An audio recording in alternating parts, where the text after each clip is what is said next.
All right, ladies and gentlemen, welcome to Rock Hill Redmen Stadium for Week 4 of Rock Hill High School football.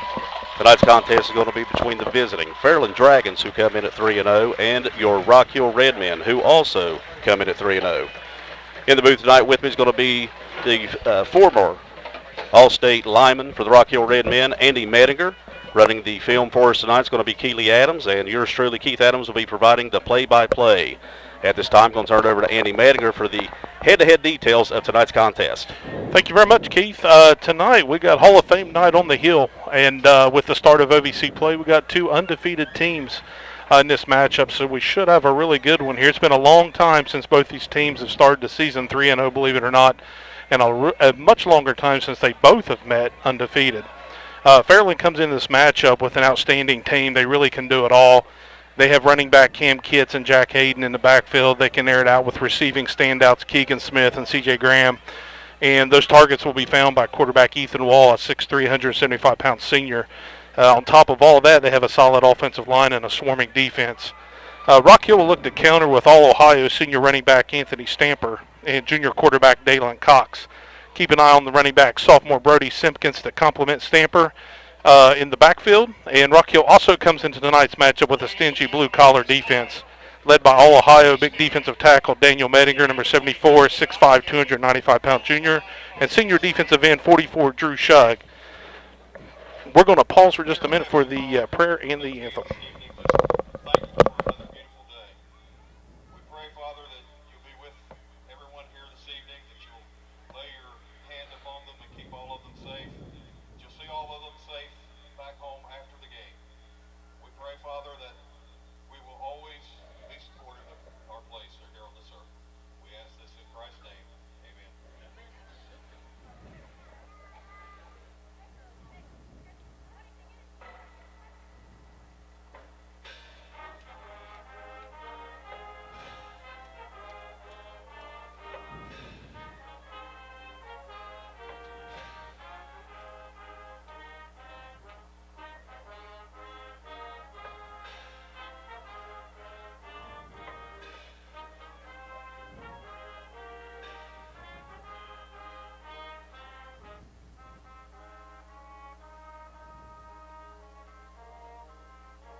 All right, Keith, we're back here, and just covering that defense, picking back up there. Just mentioning, keep an eye on senior defensive end, number 44, Drew Shug, along with senior linebacker, number 50, Grant Bevins, and linebacker, number 53, Wyatt Jenkins, to make some plays for the Redmen defense. Really, Keith, like I said, good matchup. Rock Hill knows going in. They're the underdog here, but I think they're also up to the challenge. So settle in, everyone at home. Expecting great weather tonight, a packed house here on the hill, and should be a dandy. Yeah, Andy, tonight's going to be a opportunity for a really good game for the start of the OVC season. Again, I'm like you. Be watching out for the quarterback for Fairland. Nice football player. He has some really good weapons around him, starting with that senior running back, Cam Kitts. When they do air it out, they've got C.J. Graham. They've also got Keegan Smith. And coming into tonight, we're going to go through some stats as the Rock Hill Redmen come out onto the field here. Season team stats for these two teams go this way. Rock Hill and Fairland both come in at 3-0. Total offensive plays for the Rock Hill Redmen on the season, 126. They have 789 total yards. They're averaging 263 yards per game. Average offensive points per game is 42 for the Redmen. Average plays per game, is 42. Passing percentage on the season right now, Rock Hill's throwing the ball 27% of the time, Andy. They're rushing the ball 73% of the time. Points per game on the season for the Redmen, 34.66, and points allowed is 18.6. For the visiting Fairland Dragons, they come in with a total of 155 plays, also 3-0. Total offensive yards, 959. They're averaging 263 yards per game. They're averaging, their passing percentage, Andy, they pass the ball roughly 42% of the time, and they rush the ball 58% of the time, so a very well-balanced attack by Fairland. So you're going to see all kinds of different formations from them. They're going to run out of the spread. You're going to see them line up with single back a lot. That single back more than likely is going to be Cam Kitts. He will have in the backfield along with him Jack Hayden. And individual stats coming in tonight for Rock Hill. Dalen Cox comes in at 19 to 34 with no interceptions, 382 yards. He's completing 55.8% of his passes for an average of 127 yards per game with 8 touchdowns. Ethan Wall, his counterpart on the other side of the field for the Dragons, he comes in at 47 completions out of 65 passes with 1 interception. He's thrown for 519 yards. That's a 72.3 completion percentage, averaging 173 yards per game and with 8 touchdowns. And we are set to kick off. We're going to be kicking off left to right. Cox's kick is up. And it's going to roll out of bounds. It's going to be an illegal procedure to start the game for the Rock Hill Redmen. And it looks like, Andy, they've decided to go ahead and just take the penalty, move the thing up, and not make them re-kick. Yeah, we saw a little bit of that last week. We had a couple re-kicks, I think 3 or 4 in a row there. So, yeah, as you mentioned, Fairland opposite take that. And, maybe not a bad call to keep it away from Jack Hayden right there. Right.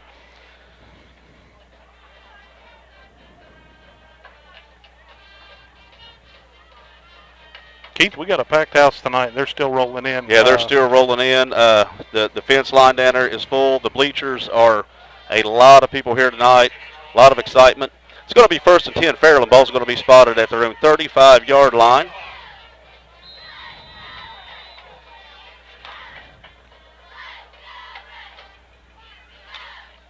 Wall looking to pass. Throws over the top to the right side. Oh! And it's going to be intercepted. First play of the game is intercepted by Rock Hill Redmen. Anthony Stamper. Looked like the defense got just a little bit of pressure and got a hand up in Wall's face. Yep. I don't think they got a piece of it, but it was enough. Anthony turned his head, made a nice interception. Well, I'd say Rock Hill couldn't draw it up any better than that to get the game started that way. So the Rock Hill Redmen with a takeaway to start the game. They're going to take over. It's going to be 1st and 10 from their own 33-yard line, and that is the 13th takeaway, Andy, of the season for the Rock Hill Redmen. And they have scored on all 12 of the other 12 takeaways they've had. And that's going to be Stamper. He's going to go off the left side of the line. Stamper's going to pick up roughly 4.5 yards on that carry. He's going to bring up a 2nd and 6 for the Redmen. And Rock Hill does have 2 scores defensively this year, Andy. They had a score last week when Brody Simpkins intercepted one, run it back 12 yards for a touchdown versus Oak Hill. And then the week prior, Mason Hanners with a 38-yard interception return. So, again, Rock Hill's had a really good season so far this year of taking the ball away from the other team and putting themselves in really good position to score. Looks like Dalen with the keeper to the left there and a little bit of a loss. Maybe a loss of 3. Yeah, we're going to call that a loss of 3 yards on that carry. It's going to bring up a 3rd and 9 for the Redmen. Looked like a tackle in there, possibly. I think that was number 73, Elias Blankenship in there on the stop.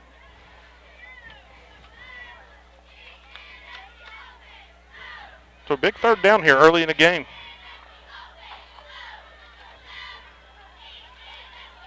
So Cox is going to be back. Pass over the right side comes to Stamper. I think he's got it. And I believe he's got the first down. That's going to be a pickup of about 10 yards on that carry, Andy, or pass and catch. So Cox finds Stamper over here on the near sideline. And that's going to bring up the first down of the night for the Rock Hill Redmen.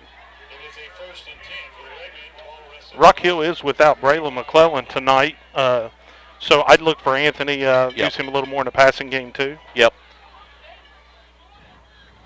So Cox, the handoff, the give is to Stamper. He's going to be gobbled up really quick at the line of scrimmage there by number 52. That's Will Calicote. And he's going to lose 4 yards on that carry. He's going to bring up 2nd and 14. Ball's going to be spotted at their own 41-yard line. 10 minutes remaining in the first quarter. Your score 0-0. And that's a name you're going to hear a lot tonight, Calico. He's an outstanding athlete, Yep. multi-sport athlete, wrestler, track and field, number 52 in there. Yep. You will hear that name a lot. So Cox again back in the gun. Lone setback's going to be Simpkins. And pass looked like it was intended for Hanners on that. He slipped and fell down.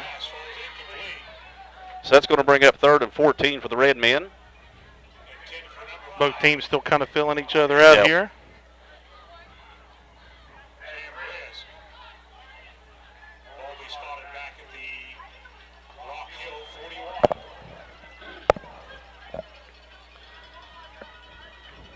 So again, that Simpkins back here is a lone setback. Cox rolling to his right. Pass is going to be just out of the reach of number 14, Stamper. It's going to fall incomplete. That's going to bring up a 4th down and 14 situation, and it's going to be a punt situation for the Red Men. Rock Hill comes in on the season. They're averaging roughly 34.2 yards per punt on the season. Punter for the Red Men has been, for the most part this year, Preston Malone. He's done a really good job. We've also done a really good job of covering those punts.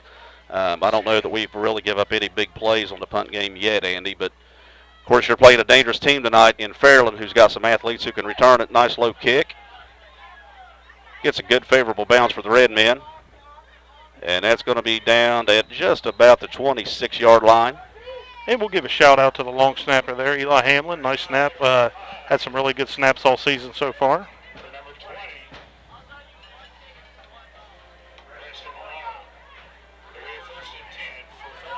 So Fairland's going to take over 1st and 10. Ball is going to be spotted at their own 26-yard line.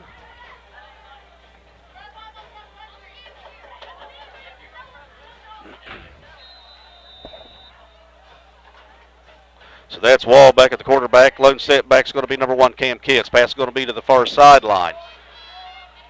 Pass is caught. He's going to bring it to the inside, and it's going to be about a 10, 12-yard gain, Andy. Stop in there. Looks like Yaden Bailey in on the stop for the Red Men. And that pass was complete to number 3, Jack Hayden. And they're going with some tempo here, Andy, right from the get-go. Pass is going to be back out to Hayden again out on the far sideline, and they're just going to continue throwing it out there until we probably get somebody up in some bump and run coverage, Andy. Yeah, giving a lot of cushion, but I don't know, quick strike offense like this, you almost want to bend but don't break.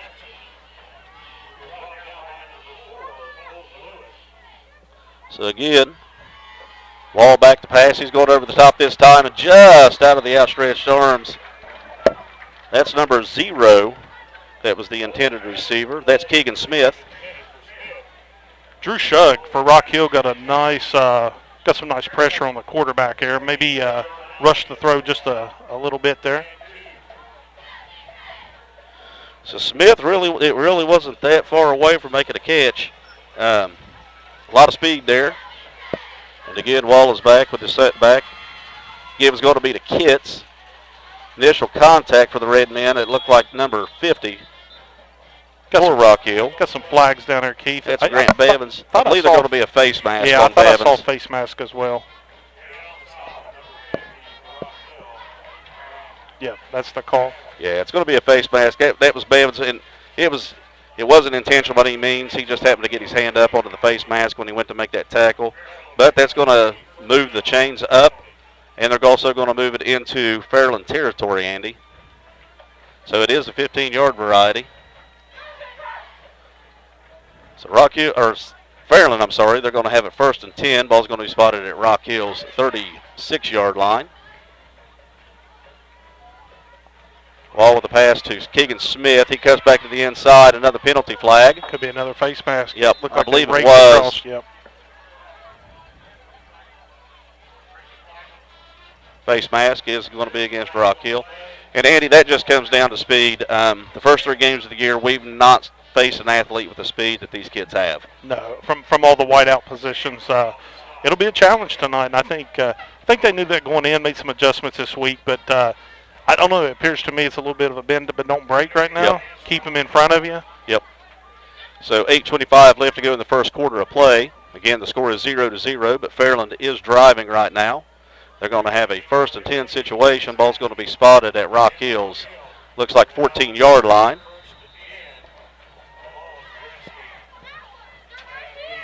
You know, in these The situations, Wall's got a split back set this time. in this He's got situation, kids they on the could have left. Pass is going to be a swing pass to Hayden. And he's going to take it in for the Fairland score at 8-11.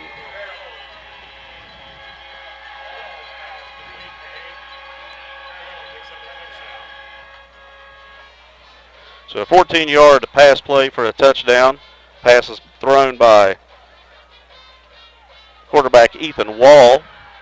The receiver was Jack Hayden, and they're up 6-0, pinning this PAT, Andy. Yeah, it's just a lot getting them to your athletes in space and letting them operate.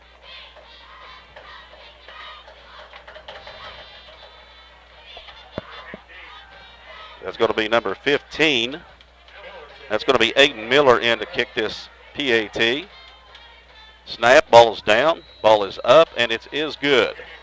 So with 8:11 left to go in the first quarter of play, the Fairland Dragons have struck first. They are up 7-0.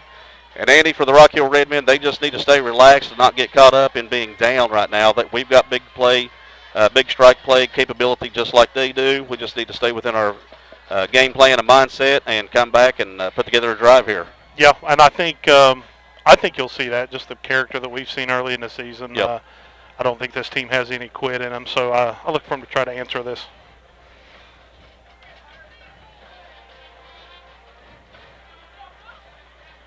Keith, well, we got a break in the action. I wanted to call out one of our sponsors. Team dinner provided this week by Southern Ohio Rentals on State Route 93. Please check them out. They'll hook you up with all your rental needs. Bamers will take care of you. Once again, support those businesses that support Rock Hill. Absolutely. Also, while we're waiting on this kickoff, Andy, I would like to give a shout out to the Rock Hill High School volleyball team. They've had a good start to their season. I believe they've won at least 4 matches. New head coach out there, Kelly McMacken. She's doing good things. Got the girls playing hard. I know they have 2 OVC wins, so just want to give them ladies a shout out. Tell them to keep working hard and keep doing what they're doing, making Rock Hill proud. Absolutely. So the kickoff is off. Looks like, is that Mason Hanners? Mason Hanners. So Hanners with a little bit of a seam. Oh, and he's going to be taken down. He just about had a crease. He's been electric on returns yes, all year. Yes, he has. He's had a really, really good start of the season. Playing with a lot of confidence right now. I like the way he's got a little bit of swagger to him, a little giddy up in his step. He's ready to go out. He's ready to hit somebody, but he's also ready to make that big play. So Rock Hill's going to take over 1st and 10. They find themselves down 7-0 with 8:06 left to go in the first quarter of play. It's going to be 1st and 10 for the Red Men. Ball's going to be spotted at their own 27-yard line. So Stamper, the lone setback. Cox, handoff goes to Stamper. He's coming to the near side. He gets away from the first tackle, gets away from the second tackle, and that's a lot of effort there by Anthony Stamper. As Keeley would let you know, that's all heart. That kid absolutely just, once he gets them legs turning, he does not want to let up, and that's a 7-yard pickup for Stamper. It's a hard-earned 6-7 yards right there. And Stamper comes in to this game, Andy. He's rushed the ball 33 times for 289 yards. He's averaging 8.7 yards per carry. He's averaging 96 yards per game. He scored 5 rushing touchdowns for the Red Men. So again, the give's going to be to Stamper. Going to be an inside zone play. Looks like Logan Hopper in there at 29 on the carry. Oh, is that Logan Hopper? Okay. Yes, that is. Sorry about that. That was Logan Hopper in on the carry for the Red Men, and he takes it across the up to the 39-yard line. That's good enough for a Rock Hill first down. And you know, I think, Keith, this is really what Rock Hill wants to do. I think they want to lean a little more on the run this week, eat that clock up. You know, we said Fairland has a quick strike offense. They probably want to chew it up a little bit on offense. So that's Brody Simpkins back in now as the lone setback. Pass is going to come over the top. Just to the outside, and I believe that was Logan again. Logan, yep. So Logan Hopper, another one of them kids that has moved into the district. He's been a very bright spot for the Redmen, Andy. He's already getting a lot of plays. Yep. Good Quick. athlete. Good teammate. Good teammates, fitting right in.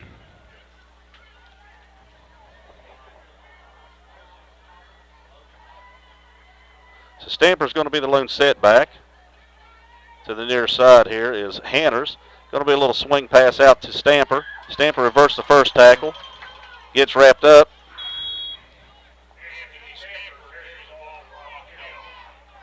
I think those are the situations we got to avoid. We're third and long again, and we got to have some production on first down. And that was Keegan Smith, Andy, that made that initial wrap up on Stamper. So credit him with the tackle. He did get some help from his friends. But it's going to bring up 3rd and 9, and this is the second time already in this game that we found ourselves in a 3rd and long situation, and that's something that we have not found ourselves in up to this point. No. Pass, and a big hit there by, looks like number C.J. Graham, number 5. C.J. Graham, he's another one of them really good athlete. He's also if I'm not mistaken, he's a state contending wrestler for Fairland. So, not only is he a very good athlete, he's also a very physical kid, and you saw it with that hit right there, Andy. So it's going to bring up 4th and 11. It's going to be a punting situation, and again, it's going to be Preston Malone back to punt. Back to receive for the Fairland Dragons, going to be number 0, Keegan Smith. So Malone's punt is up, and it's kicked. Another great bounce. Get down there and cover that, boys. Wow, what a kick. Outstanding. So that's going to be covered up at about the 3-yard line, Andy. So absolutely great kick by Preston Malone with 5:22 left to go. We're going to exchange offenses and defenses here after the punt. Again, your score on the hill, Fairland 7, Rock Hill 0. So, Andy, one of the big things we've got to do tonight, obviously, is win the game in the field position game, and that helps exponentially. Yeah, it doesn't make the headlines, but the plays are tremendously important. That was a 59-yard punt by Preston Malone. So, again, outstanding punt, great coverage by the Redmen. And that's been a bright spot this year from the last few years, Andy, is our special teams. So handoff's going to go to number 1. Looks like Logan Hopper in there on the stop for the Redmen. Yep. So Kid's the ball carrier. I take that back. That was 22. Sorry about that.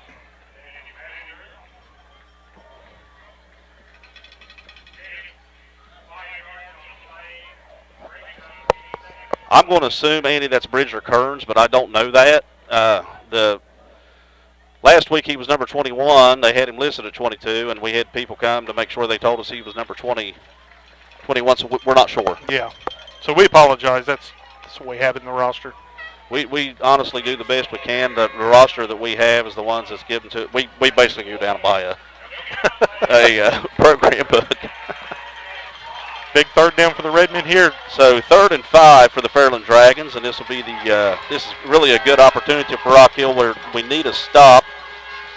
And it looks like they're going to go back to that dual set back, Andy, to the near side. Actually, to the near side now is going to be Hayden. To the far side, it's going to be a timeout. Never mind. Yeah, they tried kits twice between the tackles there with not much success, so I look for something different here. Well, the swing pass out of the backfield the last time worked well for them. They're liable to look. That's what I was looking for again here in that. Yeah. When they went deuce. But then again, Coach Jackson, he lulls you to sleep. You're thinking something short, they go over the top. Yep. And Jackson himself was a really good football player back in the day, quarterback. Yep. 94, I believe. 93. Yeah, he's my age. Yep. Really good football player, really good quarterback, good athlete, and he brings a lot of knowledge to the table for his Fairland Dragons. He was on the Fairland team that I believe qualified for the playoffs in '93. Took on Ironton down at Spartan Stadium. Yep. Good little matchup there. Keith, while we got a quick second, I also want to give a shout out to some other sponsors here. Rowdies of Jackson and Ollie's of Portsmouth. They'll be taking care of our team dinners later this year. That's good eating. Big play. So big play here. It's going to be 3rd and 5. They got the deuce set. To the near side is Hayden. To the far side is Kitts. Looks like they're trying maybe for a hard count. Going to bring motion. That's going to be Graham.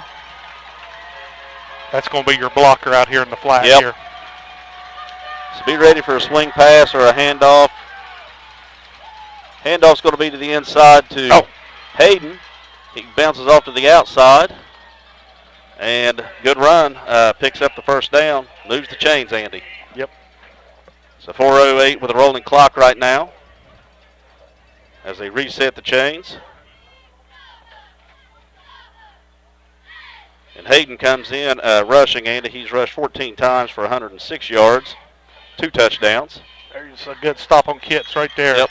That's Kitts, the ball carrier. Looks like Zach O'Brien in on the stop for the Red Men, along with number 51. That's Gage Clutters. And looked like Big Brody Simpkins in there, too. Yep, Simpkins was also in on it. So Kitts in motion. Going to be a hand fumble on the play. Going to be picked back up by Fairland's quarterback. Oh.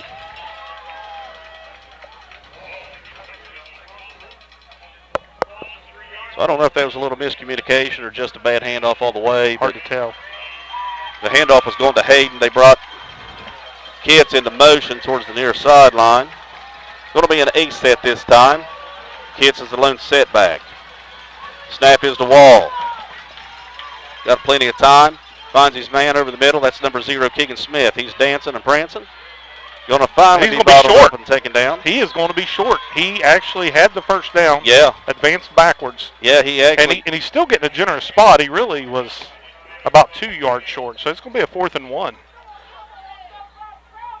This is a big play right here. 4th and 1, and I can see the coach over there hollering at him, letting him know, just go forward. Just go forward. He would have just went down on the catch. He would have had the first down. down. Yeah, he had the first down, and he actually took a big, 2.5, 3 yard step backward and then tried to stick it back up in there. So they're going to go for it here, Andy. 4th and 1.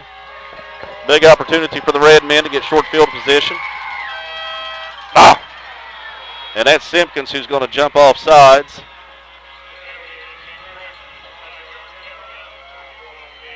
I like the idea of being aggressive right there, but yep. So we'll give them the first down there, and looks like they'll have it about the 31. Yeah, going to be a 1st and 10, and penalties this year for the Red Men. We've got 16 on the season for 150 yards in penalties, and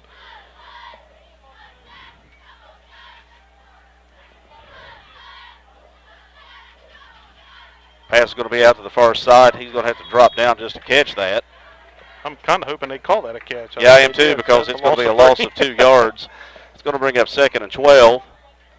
That's which they run so close to lateral that you almost have to make that catch just to make sure that you don't give the You're right. the Zebras the opportunity to make a backward pass call on you. Yeah, you almost have to pursue it on defense too. Yep, absolutely. Going to be trips to the near side. Going to be a screen play. Going to fall incomplete. And that is a forward pass there. So that's going to bring up 3rd and 12.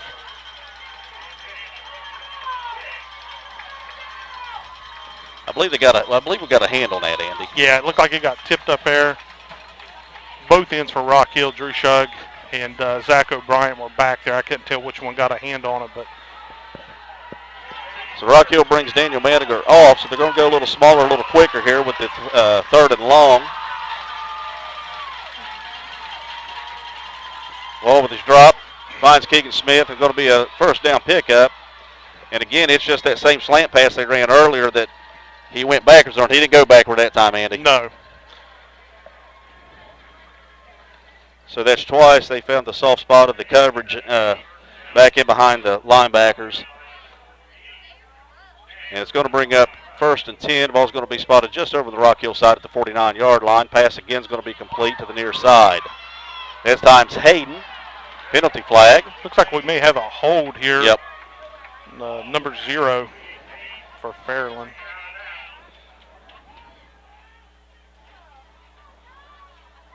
Yeah. That's still going to be close to a first down for Fairland, I believe. Yeah. It'll be from the spot, so we'll have to see where they bring it back to.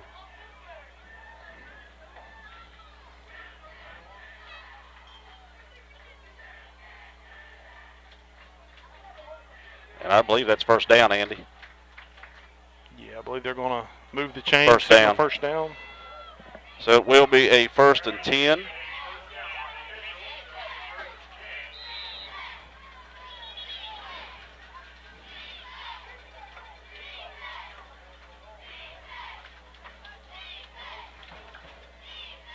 So all again back in the gun.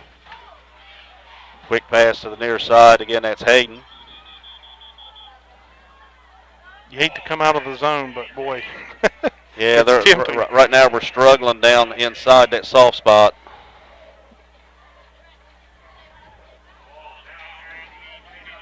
So that's basically a 10-yard pickup, Andy, and they're giving the first down. I can see him moving them down.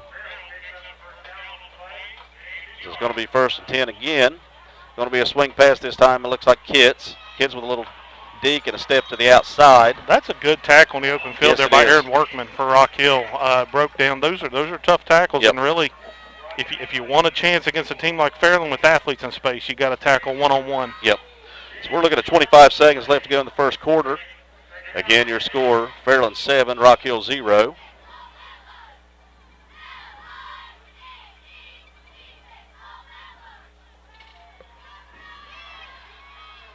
And again, just that underneath pass, that time to Graham.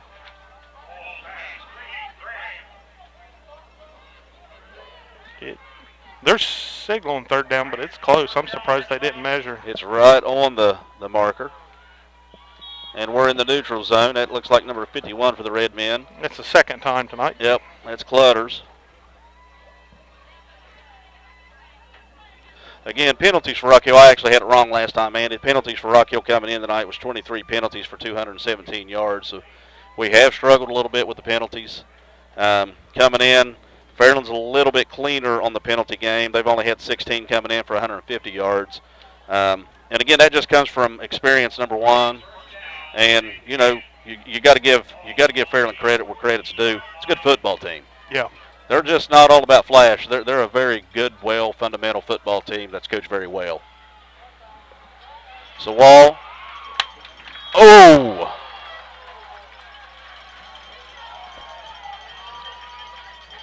Rock Hill got pressure in there. It looked like Yaden Bailey and Drew Shug giving some pressure in there. So that's, I think, going to bring us to the end of the quarter. So that's going to bring us to the end of the first quarter of play. And your score again on the hill, Rock Hill with 7. Fairland with 0. Keith, well, we have a break in between quarters here. I mentioned Hall of Fame night here on the hill, and there were the 2024 members of that Hall of Fame were inducted this evening before the game. Those inductees included Steve Christian, 1965, Morgan Shug of McSorley, 2012, Fred Evans, 1982, David Shug, 2003, T.J. Dillo, 1999, Coach Ken Vesley, the 1968-69 football team, OVC champion football team, Lifetime Service Award inductee Sharon Smith, and Carl Large as a pre-consolidation era selection. So congratulations to that group and their inductions this evening. Absolutely. That's one of the things that I'm glad Rock Hill has finally done here in the last 10 years or so. They finally started the Hall of Fame. Gives our kids the opportunity to understand the history of their school, of the athletes that's come through before them. And, you know, Rock Hill, we've had some really, really good athletes come through over the years, some really good teams. And it's nice to honor those folks. And tonight, no exception to any of the other classes. Tonight was a really good class. I can remember watching T.J. Dillo. He could light it up. Mm-hmm. Remember watching Drew Shug. Oh, yeah. Another just all-around great athlete. I had a personal connection. My dad was a member of the 68-69 team, John Medinger. Yep. I'll say congratulations, Dad, on that honor. So that's 3 generations of Medinger that's played for the Rock Hill Red Men.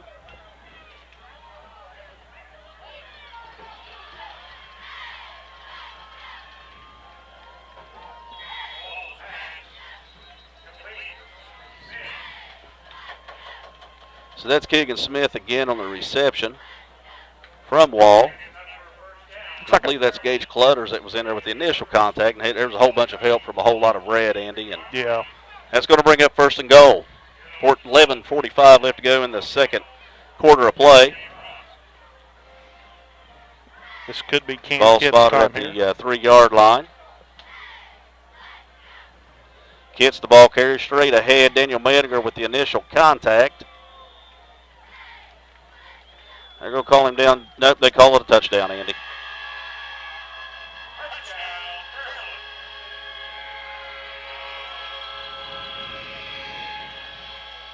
So Kitts powers his way in from 3 yards out for the second touchdown of the game for the Fairland Dragons. At 11:25 left to go in the second quarter. They lead 13-0 pending this PAT.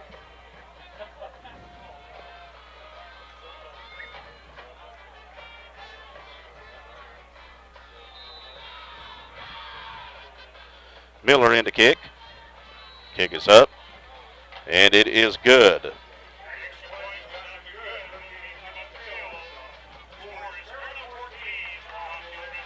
So as the two teams come back up the field with 11:25 left to go in the second quarter of play, the Fairland Dragons now lead your Rock Hill Redmen 14-0.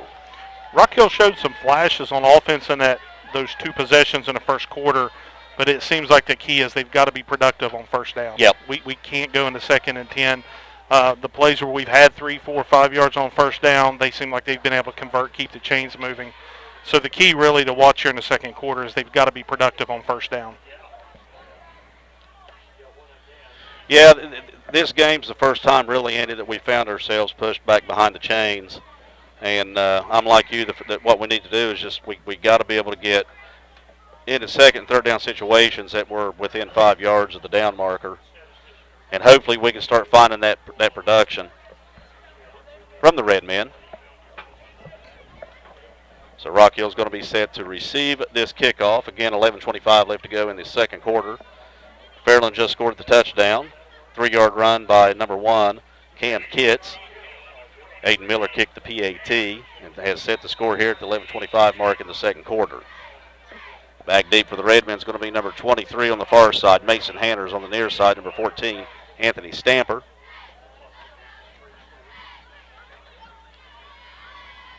Good strong kick. Stamper's going to be the one to field this one. At about the 12. Got a little bit of running room to the outside, Andy. He's back to the inside, back to the outside. He's got some room. He's to the 30.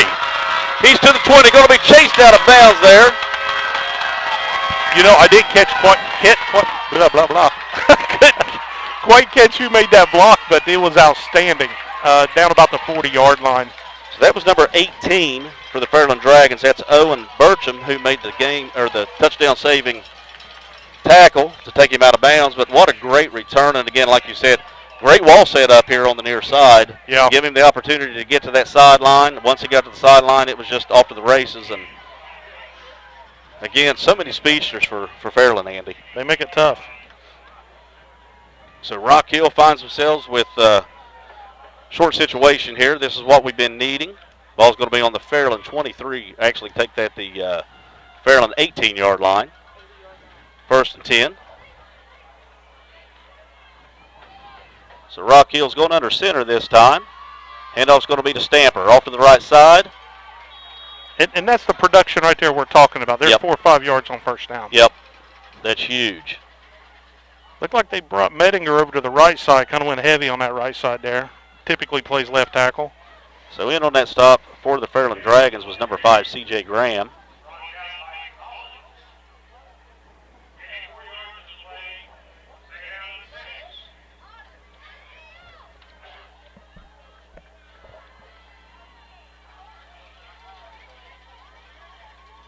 Simpkins, the ball carrier.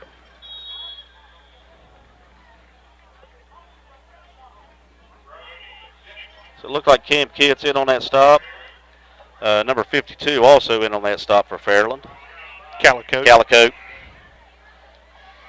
Just not much there that time for Simpkins. And Fairland's got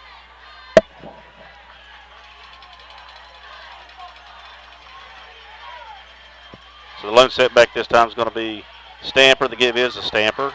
He's still grinding down inside. I believe he's got a first down. He's got a first down.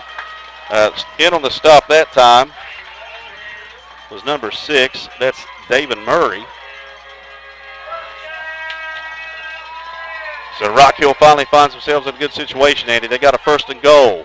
Ball's going to be spotted at the Fairland 7-yard line. 9:49 left to go in the second quarter. Really got to push this one in here. So we got to do set up this time. To the left is Simpkins. To the right is Stamper. Stamper gets the give. Over to the right side, a positive carry again. Making the tackle from behind for the Fairland Dragons. That was number 70. That's Garrett Cornwell.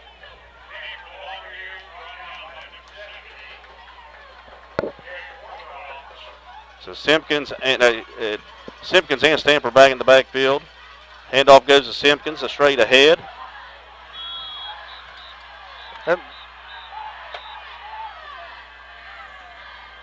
That's number 21, 73, 52, and 65, all in on that stop for the Fairland Dragons, Andy.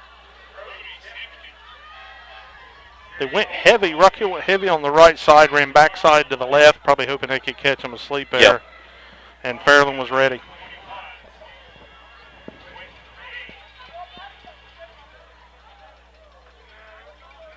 So we'll see what offensive coordinator Jesse Carmen dials up here. He's got a 3rd and goal from the 4.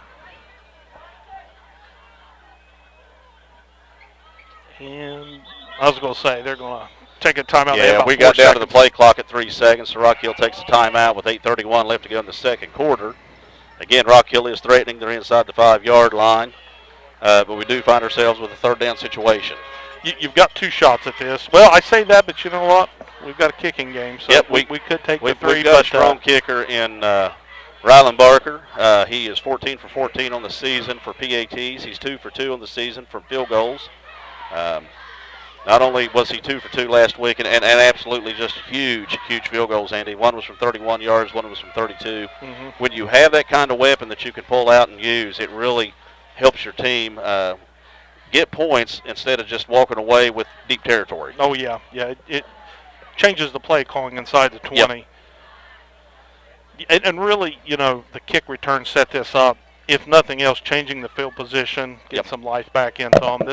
These next 2 plays are going to be huge.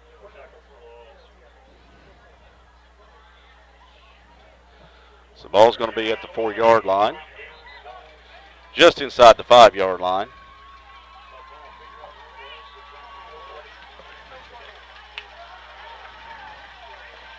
Do we have one of those Tim Tebow jump passes here? Or? Well, you know, a pop pass would be pretty nice right here. We'll play action. They went under center twice now. The first time was a nice pickup. So Stamper and Simpkins going to be in the backfield. Again, you're going to see Cox go under center. Motion to the left. Handoff's going to go to Stamper. And he's in. He's in. So from 4 yards out, Anthony Stamper takes it in for the Rock Hill Red Men score. 8:26 left to go in the second quarter, and Rock Hill is going to bring this thing hopefully within 7 points pending this PAT, Andy. Can't stress how big that answer was. That Fairland jumping out to a 14-point lead and Rock Hill being able to answer there was huge.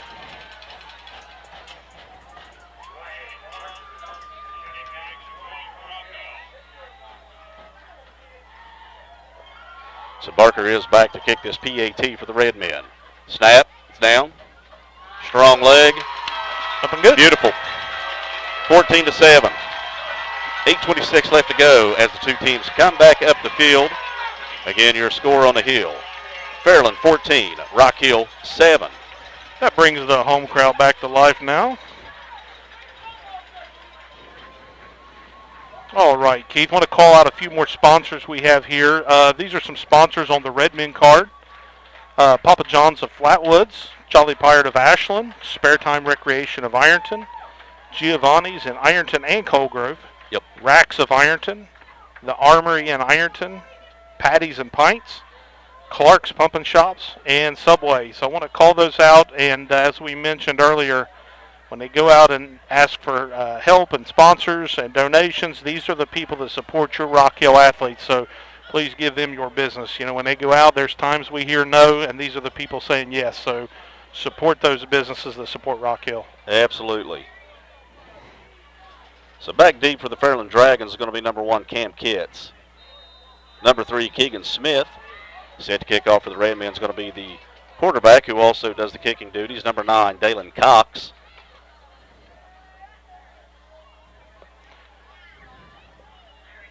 I still think I'd keep this away from Keegan So it's Smith. a short That's a good pooch call. kick. That's a good kick right there. Going to be fielded at about the 35, so it's going to be 1st and 10 Fairland at the 35. And again, 8 minutes and 25 seconds left to go in the first quarter, and your score, Fairland 14, Rock Hill 7. And we'd also like to mention that the Rock Hill Redmen cross-country teams are going to be in action on Monday at Gallipolis, at the Gallipolis Invitational, at the Gay Academy Invitational. Want to wish those kids the best of luck, and also we'd like to take the opportunity to congratulate Nixon Snavely on breaking the school record. That was held by Seth Miller for quite a few years. Oh, yeah. Nixon ran a 15:35.2, which to me it's just incredible. And he ran at Andy and was 1 minute and 29 seconds ahead of the second place finisher. So he had to basically run that and push himself without being pushed to get to that school record. And only a junior. Only a junior. That's exactly right. So Fairland picked up about 2 yards there on first down. So Kitts is going to be the lone setback, trips to the right side. Wall with a dump pass to Kitts. He's got a little bit of running room over there. And he's going to pick up close to that 8-yard mark, Andy. Maybe mark him just short. So we're going to call it a 7-yard gain, which is going to bring up 3rd and 1 for the Fairland Dragons. So again, you got to give Fairland credit. They're getting themselves very manageable third down situations. Yeah. And you know, with the weapons they have, it makes it hard to slow down that really march does. forward. Going to be a handoff to Kitts. So he's going to pick up about 3-4 yards on that carry. It's going to be a first down. So Kitts' carry is going to be, after the carry, is going to be marked at the Fairland 47-yard line. I did not catch the tackle there for Rock Hill. There were several. I did not either.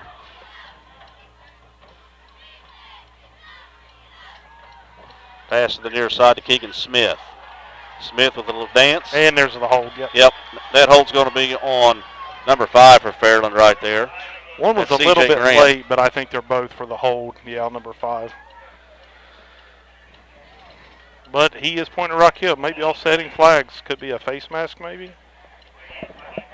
Let's see. Whitehead's calling a hold against Fairland. The other guy's calling offsides against Rock Hill. I think he motioned targeting on Rock Hill. Well, they waved it off. Wait a minute, they're talking. Holding against Fairland. Targeting against Rock Hill. Those penalties are going to offset, and I'm assuming we'll replay the down, Andy. 7 minutes and 4 seconds left to go in the second quarter. That's going to bring up 1st and 10 again for the Fairland Dragons. So 21 is now the running back.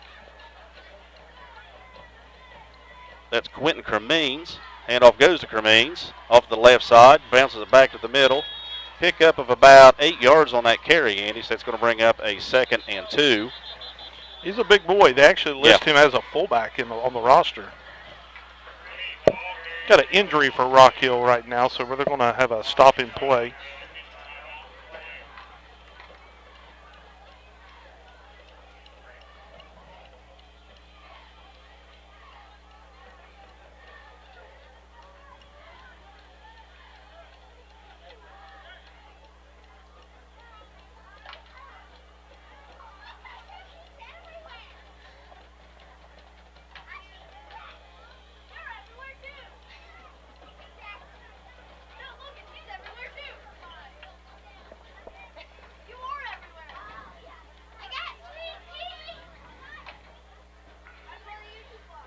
So, Keith, while they attend to the injured player for Rock Hill, a few more sponsors to call out here. Bailey's Pay Lake, Fat Patties of Ashland, L&J's of Colgrove, Hilltop Tire, McDonald's of Ironton, Toro Loco of Ironton, Frisch's Big Boy of Ironton, and Ironton Pure Tap Cafe. And that is Zach O'Brien, the injured Redmen, as he comes off the field with Grant. Hoping he's okay. Yep. That's going to bring up to a 2nd and 2. Ball is going to be spotted on Rock Hill's side of the field now. Ball is at the 45-yard line. And Kermeans again the lone setback for the Fairland Dragons. Wall back in the gun. Whistles. Yeah, I think Fairland moved. We had 3 or 4 Rock Hill defensive linemen all pointing at the same guy, so I think someone flinched there on the Fairland right side.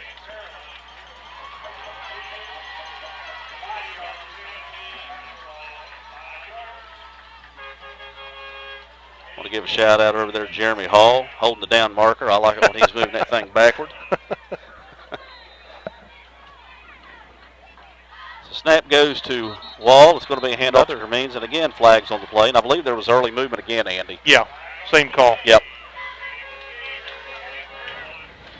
So Fairland a little discombobulated here on the last two plays. Going to have to take advantage of this 2nd and long. Yeah, we finally got him in a long situation. We need to try to get a stop here. Make him take it on a 3rd and long. So again, Kermeans is going to be the lone setback. Dubs the left. White out to the right. Handoff's going to go to Kermeans again. Nice stop.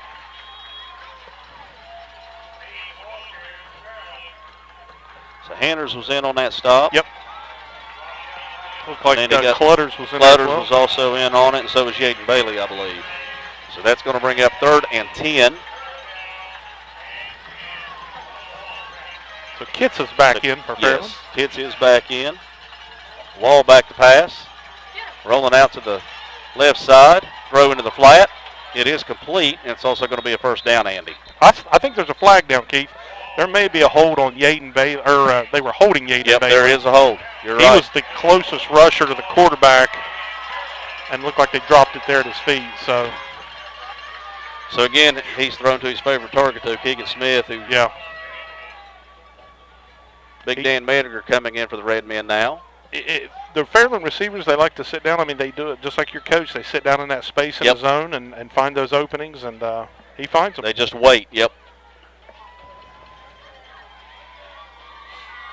Typically, if you're going to play that zone, you got to get a little pressure back there, so hopefully Rock Hill can dial it up a little bit more. You know, it's impressive that Wall is having the season that he's having. He's not played football, I don't believe, since his freshman season. Comes out this year. That shows you how good that they really are with their quarterbacks up there, teaching and coaching. Oh, and a great catch over on the far side. That's Keegan Smith, and just he laid out for that. Andy. Made it look easy. That's just a great athletic play, and again, you got to give Wall credit. He put the ball where only his guy could catch it, throws it up there, and just lets him be the athlete that he is. Mm-hmm. So a big first down catch for the Fairland Dragons. 5:36 left to go in the first half. Pass is going to be out to the far side. That's Smith again. Nice hit. It's like Aaron Workman Aaron over there. Workman was in on it, as was number 29, which I believe is Hopper. Logan Hopper. I believe that's who it was. Yep. They are on the far, far side of the field. Yeah. And we're a country mile away. So they're at the 29-yard line. Kitts is going to be the lone setback. Smith on the far side is going to be a handoff to Kitts straight up the middle. Initial stop there by Brody Simpkins. Got some help from Grant Bevins to clean that up. Gain of about 2. So it's going to bring up a 3rd down and 5 for the Fairland Dragons. Of course, they are in 2-down territory at this point, Andy. Oh, yeah. And they know 4:45 left to go in the half. Again, just sits right down inside the soft spot of the zone, and he's close. I think he's going to be just he's got a first down. Yeah, they're signaling first down. So, again, Keegan Smith on the reception.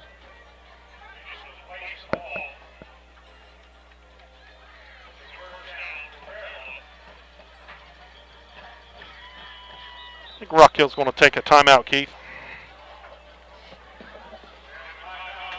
So 4:20 left to go in the first half of play, and Rock Hill's going to take a timeout. It's going to be 1st and 10 when they come out of this timeout. Ball's going to be spotted at the 23-yard line on the Rock Hill side of the field. Andy, some more upcoming ball games. The Rock Hill School volleyball team is going to be taking on Colgrove this Monday at home. Want to wish them ladies good luck. Again, having a great season. Seeing a lot of good things coming out of that program. We like seeing the wins. Oh, yeah, definitely. Also, a quick mention, the middle school football team will be in action next Thursday taking on Gallia Academy here on the Hill. That'll be homecoming, Andy, and Homecoming. I will tell you that the plan is, I believe that Matt and I are actually going to come up and try to stream that game live, the middle school game. We're going to be working on some of the new equipment that we got. Hopefully we can get out Wi-Fi. Yeah, Wi-Fi willing. I think everybody knows the trouble out here with Wi-Fi. Hey, we do want to give a shout out there to our IT department. They do the best they can. Unfortunately, we're not within the city limits, so we don't have a lot of access to a lot of the utilities, I guess you'd say, that they have in more populated areas. But they do the best they can, and they get us up and running. So we're up and running this weekend, and we hope everybody out there is enjoying the broadcast. Wall back to pass, all kinds of room up the middle. He's going to tuck it and run it.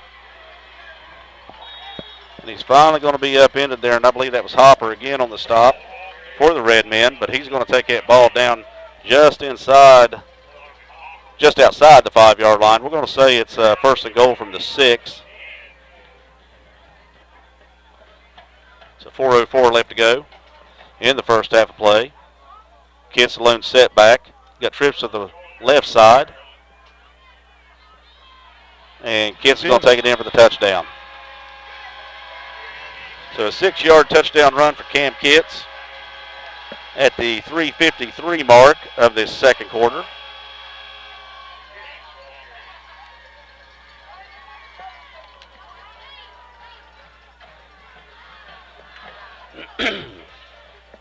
So pending this PAT by number 15, Aiden Miller.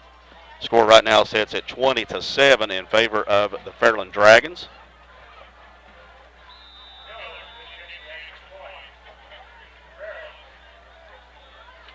Snap's good. It's down. Kick is up, and it is good. So with 3:53 left to go in the first half of play, Andy, your score on the Hill: the Fairland Dragons 21, the Rock Hill Redmen 7. Now, Andy, right now what we need is a nice, good drive. Hopefully get us a score. We do get the ball back the second half. Yep, you start the second half with the ball. I'd look for him to keep it away from Anthony Stamper on this kick after the last return, but we'll see what they decide to do.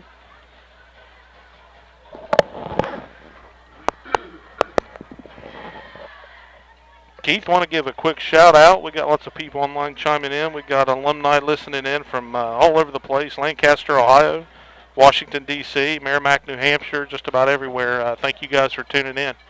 Yep, we hope you guys enjoy the live stream, and we would like to give shout out to our alumni. A lot of the equipment that we have has been donated to us by alumni. Just this past week, we had Don brought us some new equipment. Don Davidson, former great here at Rock Hill, Hall of Famer, and he's also a member emeritus, I guess you would say, here with Red Men Live. He helps when he can, and we greatly appreciate him and his willingness to always back Rock Hill. So back deep for the Red Men is going to be Mason Hanners on the far side. On the near side is going to be Stamper. Again, 3:53 left to go in the first half of play. Fairland leading 21-7 over your Rock Hill Red Men.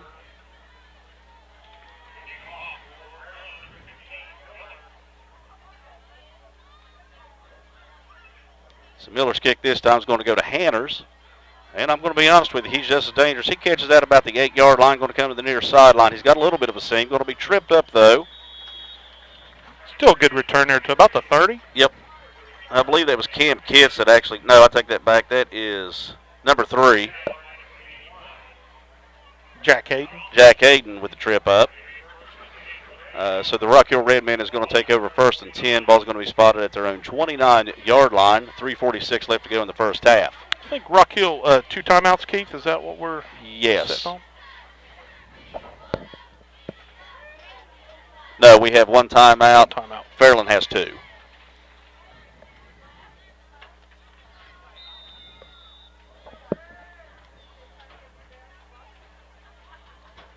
So Sam Brusk is going to come to the near side. Lone setback is going to be Simpkins. Oh, that's dangerous. He was looking for Anthony Stamper, just about shortchanged it, and if that had been caught, that would have been 6. You know, excuse me. They've jumped. They're starting to jump all the short stuff. You're going to, not necessarily on first down. At some point, we're going to have to go up top. We're going to have to go over top. They're sitting on the short routes now.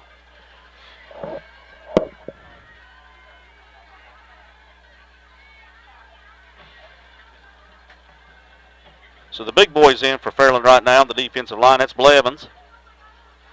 He's a load, Andy. big boy. Handoff's going to be to Stamper off the left side. He's still moving forward. Got a rugby scrum out there.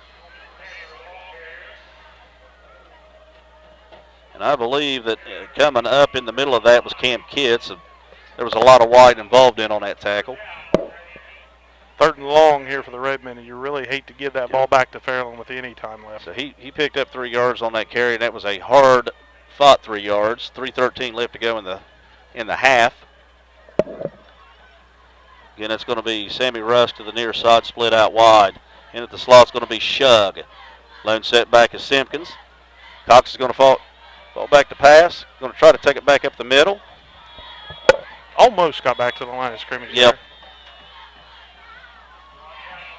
So going to be a timeout by Fairland. So the mark, he lost a yard, Andy. I just seen Jeremy move it back. So with 2:54 left to go in the half, timeout by the Fairland Dragons. Obviously, they're trying to stop this clock. They want the ball back with an opportunity to go up 28-7 if they can. So I believe they have, you said, 1 remaining for Fairland. So yep. Both teams now have 1 timeout remaining. Need one of them good punts from Preston right here to pin them deep.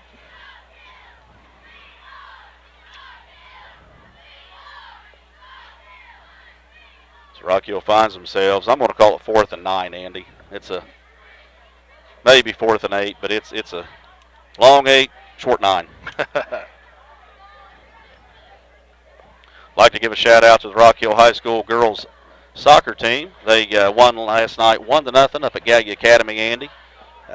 Bailey Wilds scored the goal. She was assisted by Brenda Kellogg, and the defense with the shutout led by the goalie Abigail Payne. So they're finally starting to get some games in. With what's been going on out here with the track and stuff, they just haven't been able to get games in. I believe that's only their 3rd or 4th game of the season. Mm-hmm. So punt's going to be fielded at about the 40-yard line. Going to be wrapped up, taken down just inside the 50 there. We're going to call it the 46, 47. So 2:45 left to go in the first half of play. Fairland's going to take over. Ball's going to be at the 47-yard line. And again, Fairland leading 21-7 over the Redmen.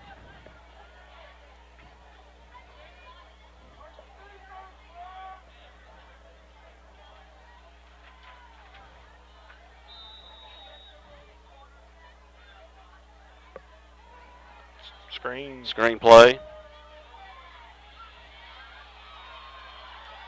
Nice play out on the far side, still on his feet, still going forward. I believe that was Cam Kitts.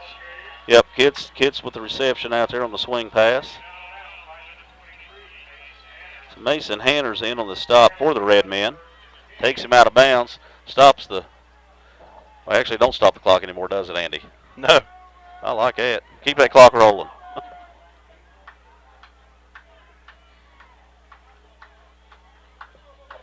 So Wall back to pass. Stepping up into the pocket. Now moving to the outside.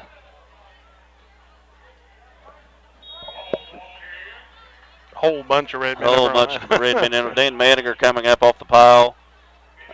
Clutter's coming up off the pile. Like Wyatt Jenkins. Wyatt Jenkins, yep. And Drew Shug was in on that as well. And also Gaten Bailey, I believe. So again, Fairland's going to keep tempo here. So Wall back to pass. Going to be a swing pass out. That's Kermeans, the receiver. Fullback. And he's going to take it down. It's going to be a first down pickup. I can't tell you the last time I've seen a fullback listed in the roster. Yeah. Ball's going to be spotted at the 26-yard line. Be first and 10 Fairland. 1:30 left to go in the half. Wall, back to pass. Wide open in the back of the end zone. That's Keegan Smith, Andy. We got 3 defenders standing at the 15-yard line. Yep. It must have just been busted coverage. I'm not sure what happened there. So at the 120 mark, the pass is complete from Wall to Keegan Smith. And the score sits at 27-7 pending this PAT by Miller.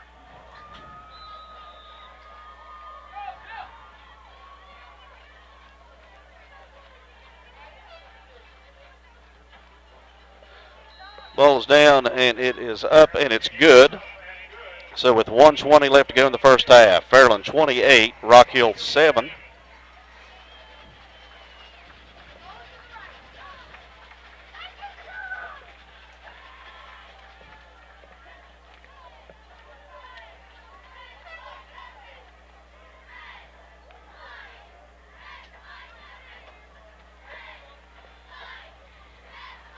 Keep looking ahead on the schedule while we have a break here. Redmen will be back in action here at home next week for homecoming on the hill. Be taking on the South Point Pointers. They are actually, I believe they're hosting Sims Valley tonight. We're going to try to get you some scores from around the area here in a little bit, and we'll pass those along as we have them. Yep.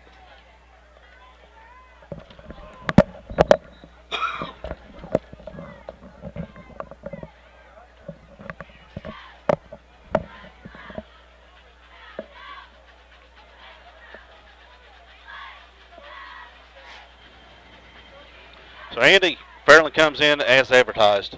It's a good football team. They can pick and choose whichever receiver they want when they line them up. They're all pretty equally skilled. They're all quick. They really force a defense to play a zone. Yep. You really, you really can't line up a man-to-man. They make it tough. Yep. Make it tough on the defense. Tanner's over on the far side. Got a little bit of running room. Going to take it across the 40. Going to be taken down at about the 42-yard line. So in on the stop for the Fairland Dragons on that was number 21. That's Cremines. So it's going to be first and 10 Rock Hill. Ball's going to be spotted at their own 41-yard line. 1:14 left to go in the first half. Your score, Fairland 28. Rock Hill with 7.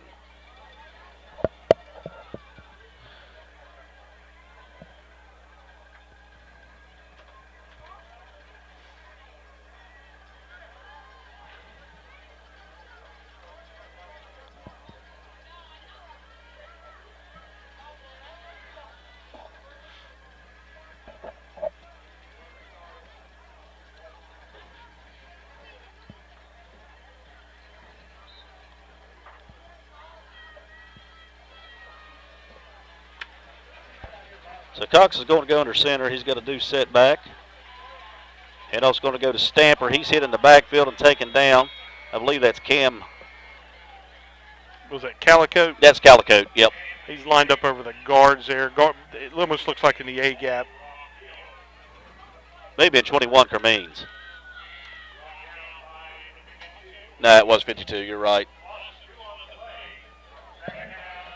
So a loss of 2 on the carry. 48 seconds with a running clock. Rock Hill coming out again. Cox is going to go under center. Got a wing to the right, dual setbacks. Handoff's going to go to Simpkins. He's wrapped up the line of scrimmage. He does get it across, picks up a couple.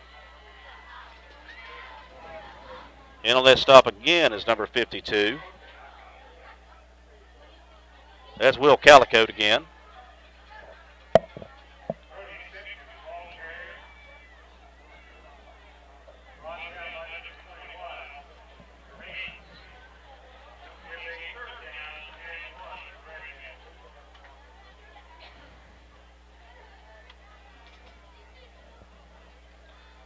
And that's going to take us to halftime, Andy, right there. Yep, I think they were content to just go ahead and run that out. They will get the ball first in the second half. So, again, your score here on the hill at halftime, Fairland 28, Rock Hill with 7. We are going to go ahead and stay live for you guys, let you hear the bands. As we mentioned before, we're filming from the press box, so the audio is a little bit limited, but we're going to make an attempt for you. We cannot control the volume or turn it up, so we're going to bring that to you and let it broadcast, and we'll be back for third quarter action here in just a bit.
Ladies and gentlemen, please help me welcome to the field the 2024-2025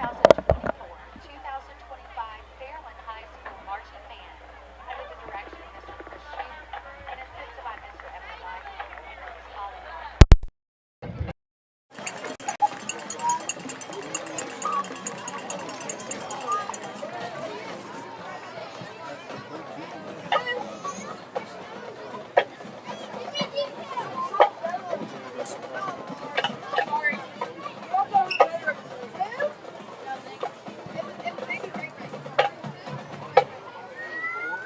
Tonight's halftime show, music written by Evan Knight, is titled features music for the games as one of the Netflix series Stranger Things.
Our next number is a tribute to the characters seen in the movie. This is Corey Hart's Sunglasses at Night.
Let's hear it again for the best band in the land, the Fairland High School Marching Band. Go Dragons!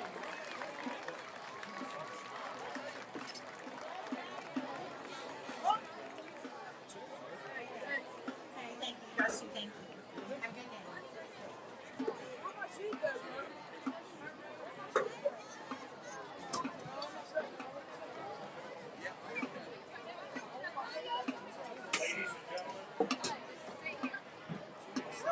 Ladies and gentlemen, now entering the field, led on the field by band director Chris Weisbarber, Fairland, and field commander Macy Workman. Ladies and gentlemen, the pride of North County, Fairland High School Marching Band.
You're my boy, Blue.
Ladies and gentlemen, the pride of Lawrence County, the Rockville High School marching band.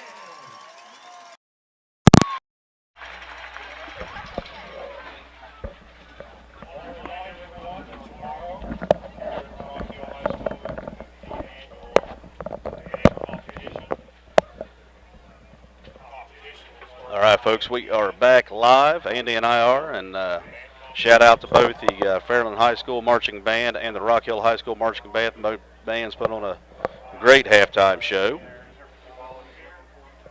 We've got about 2 minutes and 25 seconds left to go in the halftime, which they typically come out and add 3 more minutes on. Your halftime score on the Hill: Fairland 28, Rock Hill with 7. And at this time, we're going to go over the scores from the first half. Fairland went up 7-0 at the 8:11 mark in the first quarter. Hayden caught a pass from Wall. Aiden Miller had the PAT, and it was 7-0.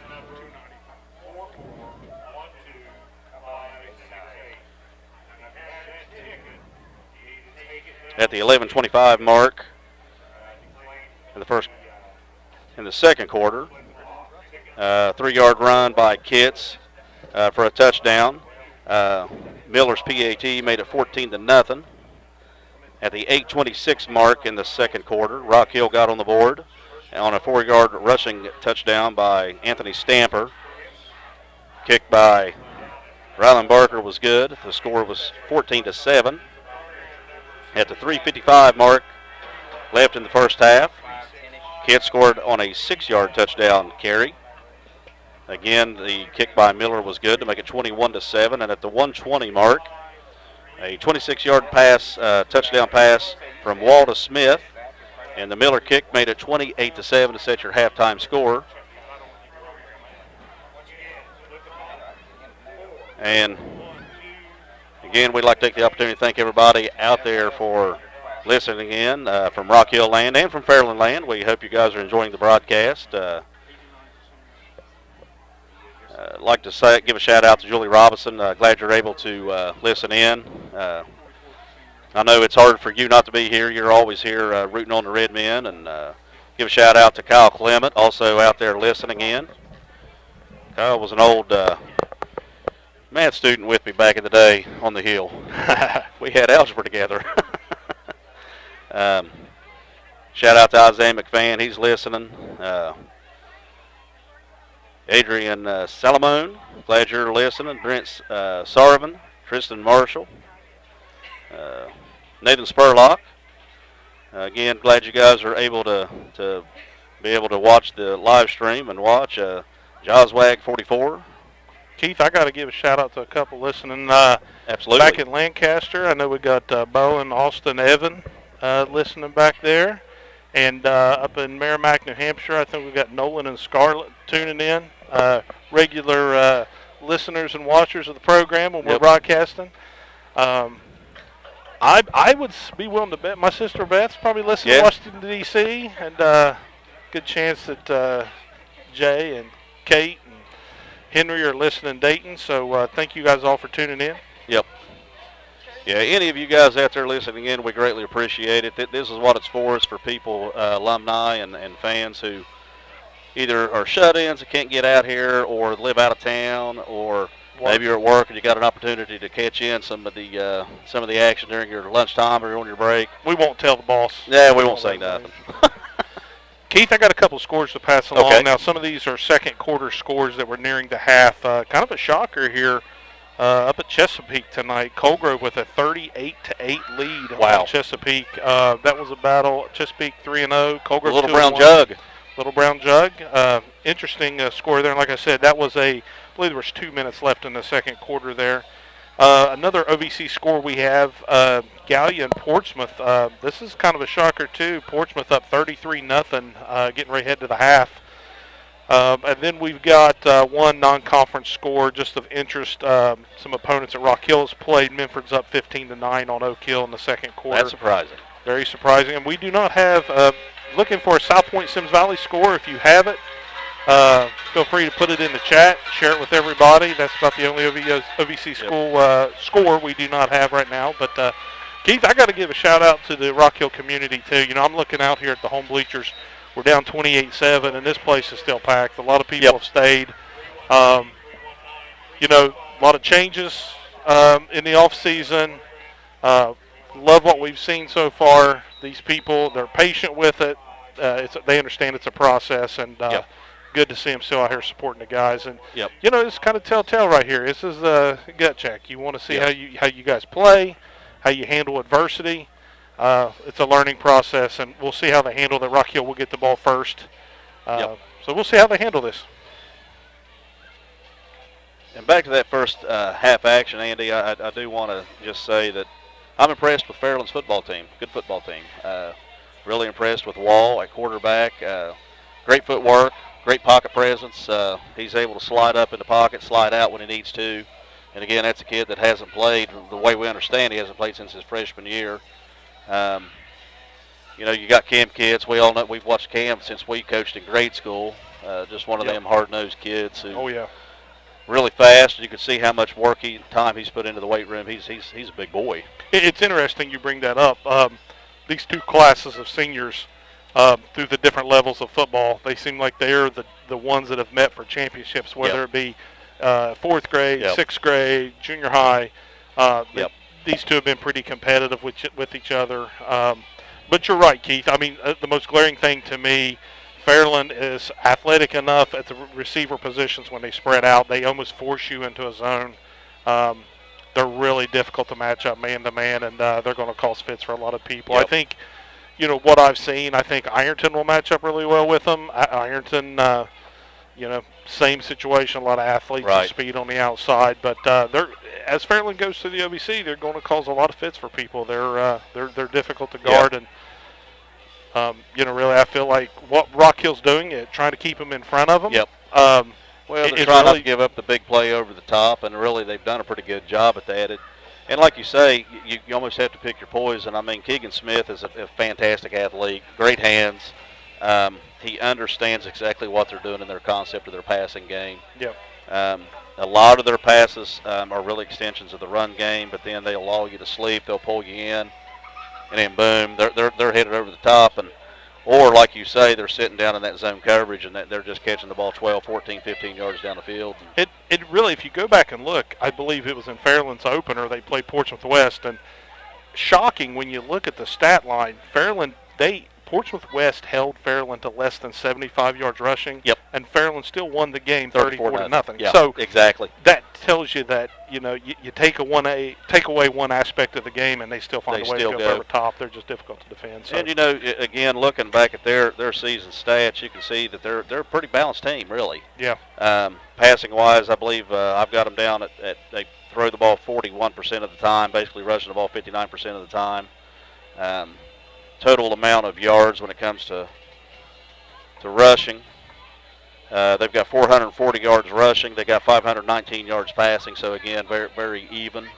And again, it just shows you what quality of athletes they have at those positions. At the running back position, Jack Hayden, really good running back, really good receiver. Doing great with both camp kids. He's caught passes. He's run the ball well. And like I say, you got Ward, and then you have. Keegan Smith, and you know, their speed and their hands and their athleticism just it creates a lot of fits, a lot of trouble, and you know, and if you're the Rock Hill coaches, this is your opportunity in the second half. You're going to see who your players are. You know, who continues to play hard, and that's one thing I don't look for Rock Hill to have is a let up of play. I think they're still going to come out. They're going to fight for everything they can fight for. And they're going to do it the right way. They're coached very well. So it's going to be a pooch kick, short. Going to land. Oh, that's a live ball. And that's going to be recovered by Fairland. And that is number 4 for the Dragons. That is Lucas Bumpus that comes up with that short pooch kick. Our kids, really the kids on the side, both went up the block and just left it lay. You know, the special teams have been pretty solid this season. That's the first real mistake that we've seen in 4 weeks. So not the start we needed for the Hill coming out. Open to kick off. Falls on a short pooch kick. Live ball picked up at about the 30-yard line by Fairland in Rock Hill territory. So it's going to be 1st and 10 for Fairland. Again, they're leading 28-7 over the Rock Hill Redmen. And they're in business starting out in the second half, Andy. So pass is going to go out to the far side of number 3, Hayden. Hayden's going to be taken down on a nice open field tackle. That's Stamper. But not before, again, a 11-yard pickup on that pass play is going to be a 1st and 10 situation again for Fairland moving the chains. So handoff. That's Zach O'Brien on the stop at the line of scrimmage. So good to see him back in the lineup. The injury in the first half. Cam Kitts on the carry there. So no carry on that. It's going to bring up 2nd and 10 for the Dragons.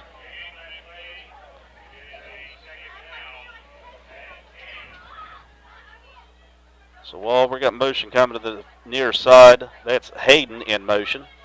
Pass is going to sit down to number 9. I think all 11's on the tackle there. So that was Xander Collins on the reception. The initial contact was by Brody Simpkins. Pickup of 6 yards on that pass play. Going to bring up a 3rd and 4 for the Dragons. So Cam Kitts lined up on the right side of the quarterback wall.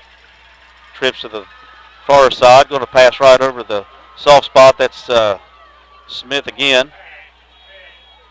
And he's going to take it down to about the 2-yard line, Andy. So it's going to set up 1st and goal for the Fairland Dragons. 10:46 left to go in the 3rd quarter.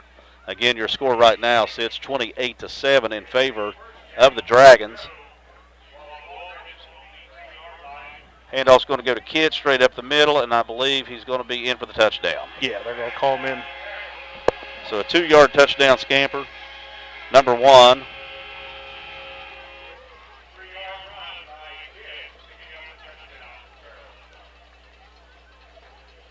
Cam Kitts on that carry, and that's going to make it 34-7 pending this PAT with 10:36 left to go in the 3rd quarter.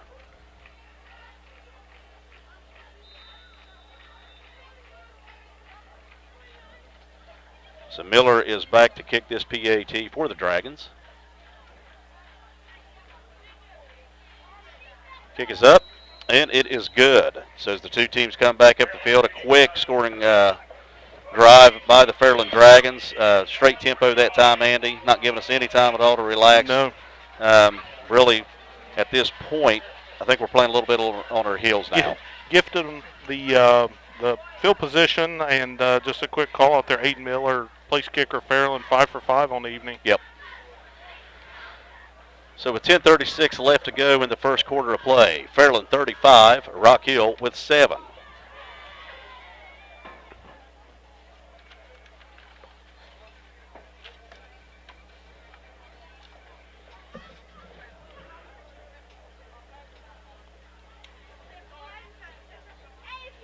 So early on in the game, they did kick off to Stamper, who had a big return. They also kicked off and had a couple decent returns to Hanners, and this last time they decided to pooch kick. Yeah. We don't go after it. They pick it up and get the ball back, so probably will be looking for the same thing here. Yeah, that's what I expect here. So Stamper and Hanners back deep for the Red Men. Miller set to kick off for the Dragons.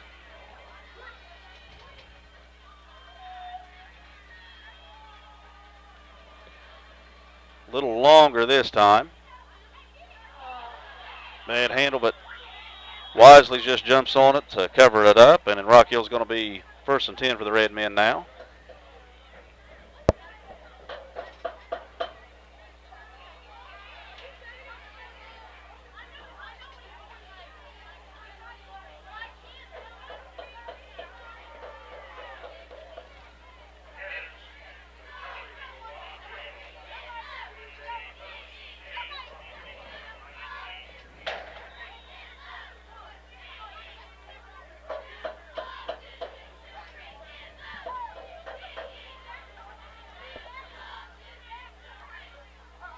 Cox under center going to hand off to Stamper off to the right side. He's going to be met by a whole host of Dragons. In on the stop for the Dragons, number 21, Kermeans. Also in on that stop for the Dragons, Andy, number 9, Xander Collins. Yeah, maybe a yard gain there on that play. Yep.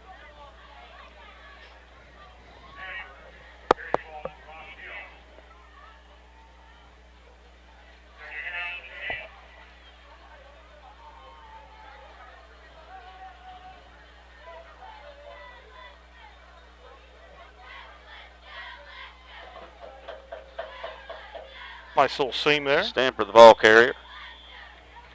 Going to be taken down by Kermeans. Also in on that stop is number 73 for the Dragons, Blankenship.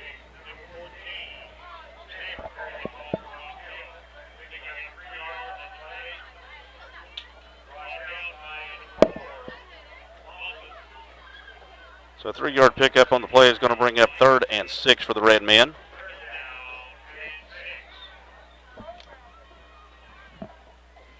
Handoff's going to go to Stamper. Nope. Cox has the ball way back. He drops the ball, fumble on the play. They're going to call him down. Going to be a loss of quite a few on that, maybe 10, 11 yards. Fortunate on that one, Andy. Yeah, that was close to being number 6 for fumble. Fairland coming off that right edge. Yep.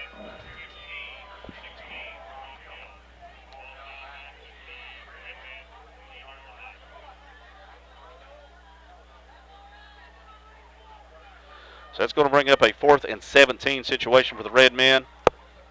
I thought there was a stoppage in play or something there for a minute, the way they were looking at the sideline, but I don't believe that's the case.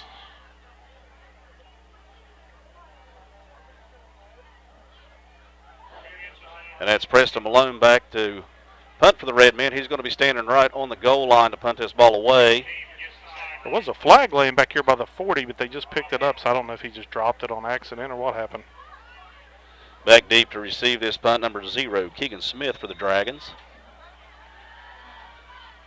The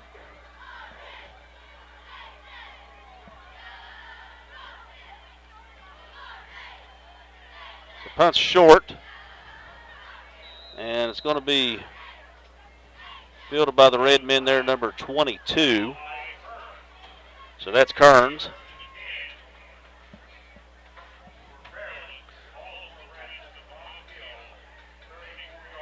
So it's going to be 1st and 10 Fairland. Ball's going to be spotted on Rock Hill's 34-yard line, Andy. Short field again.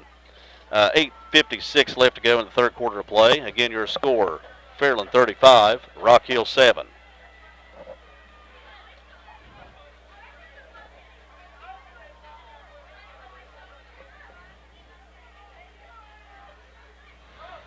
So it looks like Fairland has put in number 7. Ethan Wall still at quarterback, but they have changed up running backs. That's Bumpus. Number 4, the running back. He's got a big seam out around the far side, and he's going to take it all the way in. Yeah. 34-yard touchdown run. That's number 4, Lucas Bumpus. Big hole off the left side there. They line got some nice box for Fairland, and he took it to the house.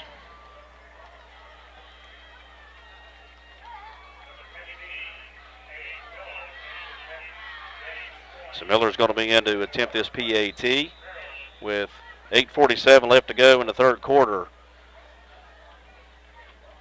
It's now 41-7 pending this PAT. Kick is up and good. And he is 6 for 6 on the evening. And that's going to put us, I believe, Andy, at a running clock at this point. Am I correct? That is correct. You know, we mentioned earlier, next week action, Fairland will be on the road again. I believe they had 4 road games in a row. They'll be at Gallia Academy. And then, as we mentioned, Rock Hill will be back home here against South Point for homecoming.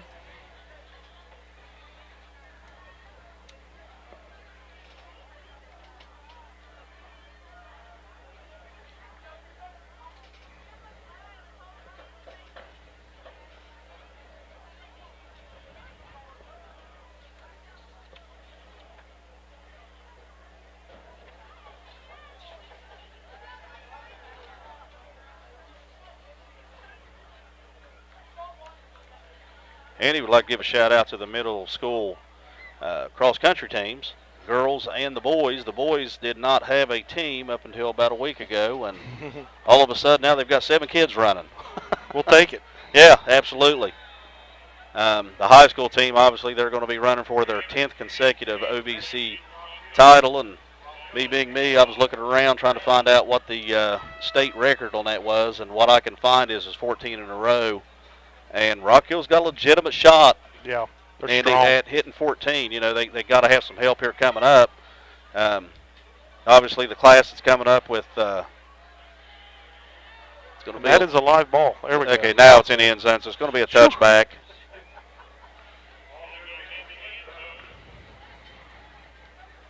Yep, that's a touchback. So with 8:46 left to go in the ball game, again, your score on the hill: Fairland with 42, Rock Hill with 7. And as I was saying, with Nixon Snavely and Ryan Riddle and those other guys, they've obviously got a chance after this year to win it again next year. But you know, after that, we're going to have some help. And, Yeah. I think there's some kids there that are going to be strong runners coming up. But you know, it's really we're so fortunate to have the program we have there with the coaches, Mark McFan, Mike Miller, and you know, that's a family affair, so to speak. Beth helps. Mm-hmm. Their daughter, she's part of that program, Yeah. still involved. Sarah, she's helping, and great to see the success that they've had. And of course, we're tickled to death for them. We hope they continue that success, and Oh, yeah. we'd like to see them have the opportunity this year to go run as a team at the state level. Mm-hmm. Good run right there. Brody Simpkins on first down. Getting about 4. So, going to be a pass to the near side. That's Sammy Rusk with the catch. And he's going to be run down by number 9 and number 62. So number 9 is Xander Collins. Number 62 is Brandon Kirk. So Rusk picks up, a yard on that pass reception. That's going to make it 3rd and 7.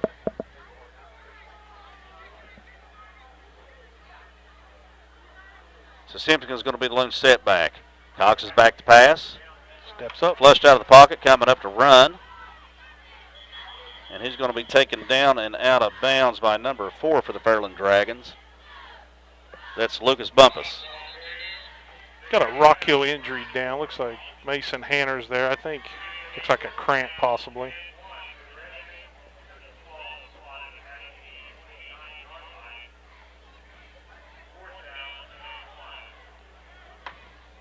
I apologize. That is Lucas Bumpus is his name.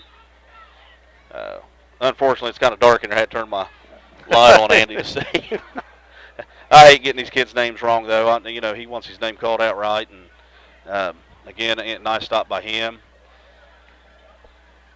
It is a pickup, though, of about 5 yards. That's going to make it 4th and short for the Red Men. So Cox is going to go under center. Twin backs in the backfield. To the near side is number 14, Stamper. Inside of him is number 26, Simpkins, who gets the give. And he's going to be right at the, I believe he gave him the mark. He's going to have a first down. So a pickup of 2 yards by Simpkins. Going to be a first down carry. We are at the 6:30 mark, left to go in the 3rd quarter of play. Again, your score on the hill: Fairland 42, Rock Hill 7. You know, I think we mentioned this in a broadcast earlier this year, but Brody Simpkins, a nice little compliment to Anthony Stamper in the backfield. He gives you a little more power between the tackles. Yep. Good on both sides of the ball. Outstanding linebacker, too. Yep. Fumble on the snap. Stamper, the ball carrier. And he's going to pick up 4 yards on that carry, Andy. So it's going to bring up a 2nd and 6. Ball's going to be spotted at Rock Hill's 35-yard line. 5:47 with the running clock here in the 3rd quarter.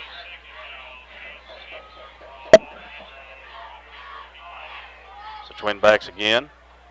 Going to give to Stamper. He's coming to the near sideline. Taken down by number 1, Camp Kitts for the Fairland Dragons. Looks like another first down for the Redmen. Pick up of 7 yards on that carry is going to be a first down carry for the Rock Hill Redmen by Stamper. The ball is now going to be spotted at Rock Hill's 43-yard line, and that's going to be 1st and 10 from there for the Red Men. 5:14 left to go in the third. Split backs again for the Red Men. And we're going to have a false start on Rock Hill. I believe there's a mix-up on the count. Yeah, it looked like everybody on the line moved but one. Yep.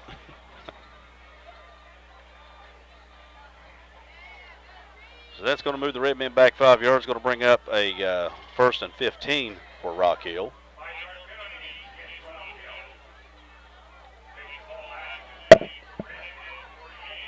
The ball's going to be spotted at Rock Hill's 38-yard line. 1st and 15 from there. Split backs. Handoff's going to go to Simpkins. He's met in the backfield. There's number 58. I believe, yes, 58 that made the initial contact in the backfield for Fairland. And that is Wyatt Calicote. Looked like 65 Dylan Stone was back there as well. Yep.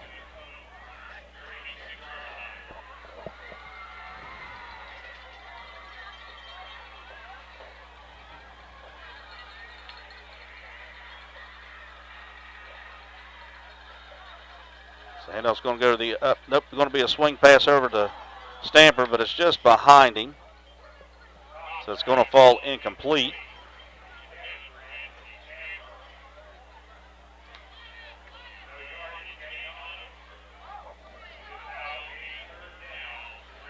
So it's going to be 3rd and 15 for the Red Men now, Andy. 3:37 left to go in the third quarter.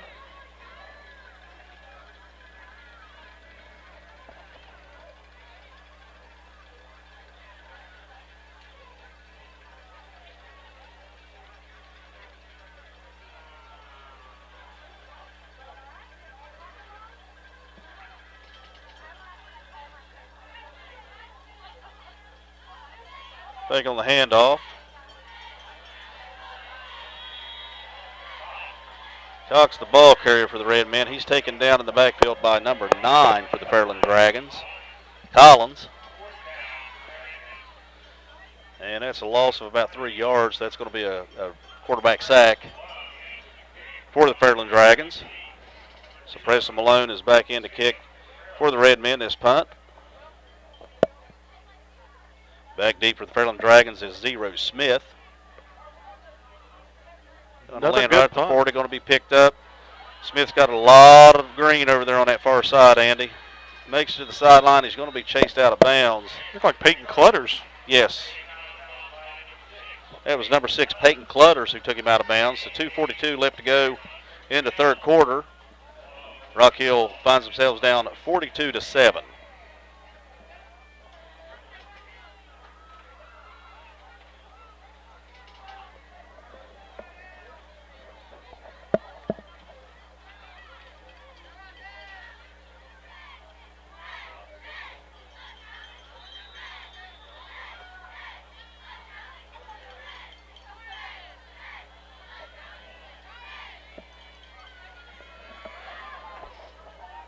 So all in at quarterback. His lone setback is Bumpus. Handoff's going to go to Bumpus. He's going to be gobbled up really quick on the inside there. I believe that was, yeah, that's number 89 in on that stop for the Red Man, Zach O'Brien.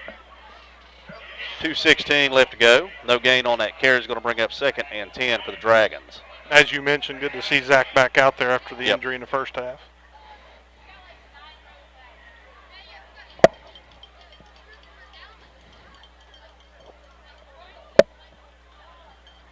For Fairland right now, they're just taking their time. They're running that play clock down, Andy, getting their plays called in.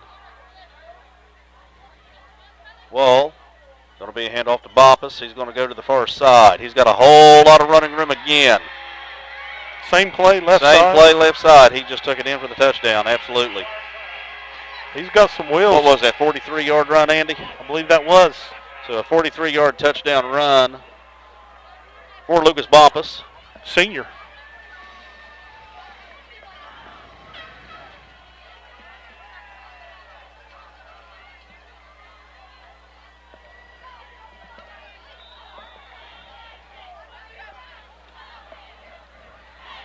So this is going to be Miller coming in for the PAT.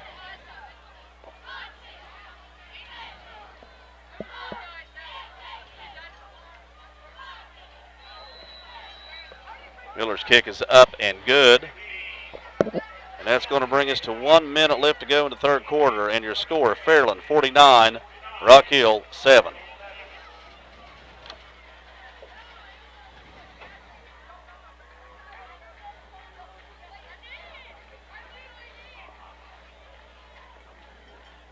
While we have a break in the action, I want to give a special thanks to Chrissy Kidd at the high school. Helped us take care of the Wi-Fi issues last week up here. Yep. Appreciate that, working with the IT department, and allowed us to bring you the game this evening. Yep. Yeah, we get a lot of support from Chrissy and also from Mr. Nance, the principal, vice principal. We're greatly appreciative of that. Again, our goal is just to be able to bring the folks that don't have the opportunity to get out here to the stadium the opportunity to watch, and for our Rock Hill Redmen fans. And we also like to do a good broadcast. We're obviously homers for Rock Hill, but we try to be as respectful as we can for our opponents, and we want you guys to enjoy the program as well. And you know, again, we just can't reiterate enough. This is a good football team that we're seeing here tonight, Andy, and the Fairland Dragons, and obviously they have a chance to finish out the season really, really strong. And I know they got Ironton on the schedule, and I think they can play with Ironton. Yeah. I think it'll be, I'm not sure on the week when that's coming up. I feel like it's here within the next 3 weeks. Yep. And make no mistake, we know and understand Ironton's a juggernaut. They've got a lot of talent and a lot of speed on that team. And tomorrow, Ironton, they'll be taking on the team out of New York, St. Francis, who, if I'm not mistaken, last week they beat Benedictine out of Cleveland. Mm-hmm. Am I correct on that? Yep. So that's a good ball team coming down to Ironton. That's going to be facing a good Ironton team. Has the makings of a good ball game, Andy. And, you know, for Rock Hill here, you know, you'll go back to the drawing board next week. Yep. And I'm sure Coach Love and staff will get it correct to have the boys ready for next Friday. Well, and for sure, Rock Hill has a definite opportunity next week to get back on the winning side on the win-loss column. Obviously, we're going to drop to 3-1 on the season. Fairland's going to move to 4-0. Again, though, you're seeing a lot of changes out here on the hill with the way the football team is, the way their philosophy is now. And you just saw Anthony Stamper with another hard run. Again, Anthony's never going to quit. No, nice Anthony hard run will by not him. Quit. Good hole off the left side there. Yep. So a good run by Anthony Stamper to the near sideline. And that's going to bring us to the end of the third quarter, Andy, and that's going to bring us to fourth quarter on the hill. And again, your score, the Fairland Dragons 49, the Rock Hill Redmen 7. And just want to call out, as you mentioned, obviously going to drop to 3-1. First 3-0 start for Rock Hill, I believe, in 8 years. I think Yep, it was since 2016, I believe. Yep. So much improved, and happy for the guys. Like I said, from what we've seen so far, and being around the staff, I think you're going to see them go back and come prepared next Friday. Yep. Face a different team that attacks you a different way than what Fairland does. Yep. My wife Julie, she's obviously involved with the cheerleading squad, and she said that during the pep assembly today that Coach Love was very active in that pep assembly. The kids loved it. They loved the interaction. Obviously, you see the emotion and energy that Coach Scott Miller brings to the team. That's greatly appreciated. Same with Jesse Carman. Jesse does a great job with the social media aspect. You know, they're really here not just to coach football, but to build these kids up, give them the opportunities also for looks beyond high school. Yep. And that's greatly appreciated. I know your son is getting a lot of looks, and he's getting a lot of help from this staff on that. Absolutely, yep. Couldn't do it without him, and really all of them very active in that aspect of it. A lot of stuff that goes on behind the scenes that people you don't see in the media or the press. A lot of good stuff. So this is going to be the first play of the fourth quarter. Rock Hill has it 1st and 10. Handoff's going to be, it's going to be a swing pass over here to Brody Simpkins. He's got a little bit of running room. Oh, man, it just runs right over the defender. And that's Bumpus who made the tackle, but at the point of attack, that was won by Simpkins. Yeah, and you know, Brody, outstanding on the offensive side of the ball, but, you know, really his bread and butter, he's a linebacker. And right. Prep Red Zone Ohio has him ranked in that sophomore class, that 2027 class, and rightfully so. Yep. hard worker, good teammate. Yep. And you're going to continue to see good things from him. So after that 6-yard pickup by Simpkins, it's going to be 2nd and 4. They're going over the top, and it's going to be just out of the reach of number 23, Mason Hanners. Good strong throw by Cox there. I mean, he threw that from about the 40, 41-yard line. That ball landed about 5 yards deep. Yeah, when he sets his feet, yep, nice throws. Well, and that's one thing that I have really liked to see out of Dalen Cox early in this season, the first 3 games especially, is he seemed to have gotten more comfortable throughout those 3 games, really getting his feet set, yep, getting a comfort level of the pocket, understanding when to slide up, when to slide out. This offense is a little better suited yes. for him and yes. his skill set. He's athletic enough that he can tuck it and run if he needs to. Got the speed, got the quickness. Again, got a good arm. Yep. And he's an intelligent kid. Mm-hmm. So that's going to bring up a 3rd and 4 for the Red Men. Again, that ball is spotted at the 34-yard line on the Fairland side of the field. 11 minutes left to go. And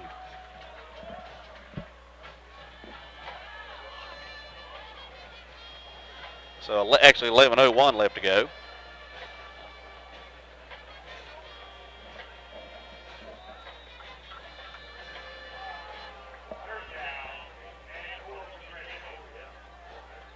So Cox back in the gun, going to be a handoff to number 14, Anthony Stamper.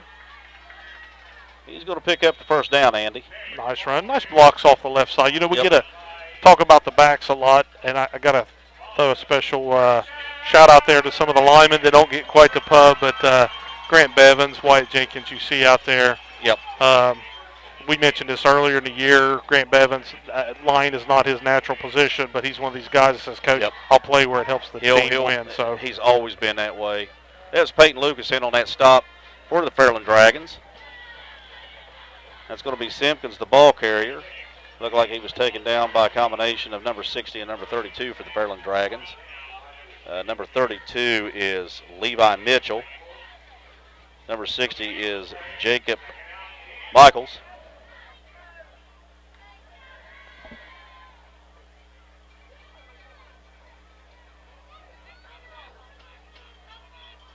So Stanford the lone setback on this handoff. Going to be to him. He's got to run. He might take it all the way to the house, Andy. Nope. Oh, yep, still going. Still going.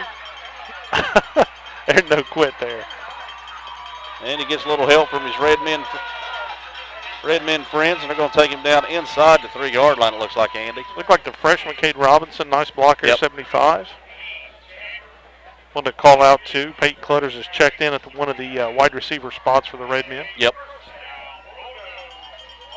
So with 9:17 left to play in the ball game, going to be split backs this time. Handoff's going to go to number 14, Stamper. And I think he's going to be just short. I think signaled, well, the official on the right side signaled touchdown. The official on the left side is still marking it down at the 1. So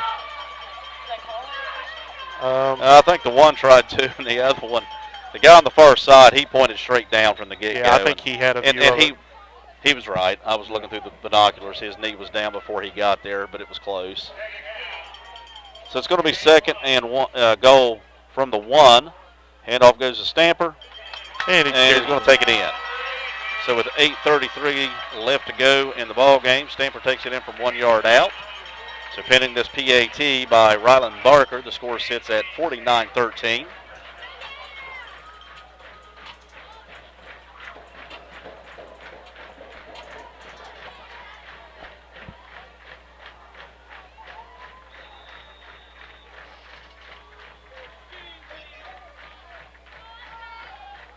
The snap is back, ball is down, and it is good, and he is still perfect on the season, Ryland Barker. Jump, Buns.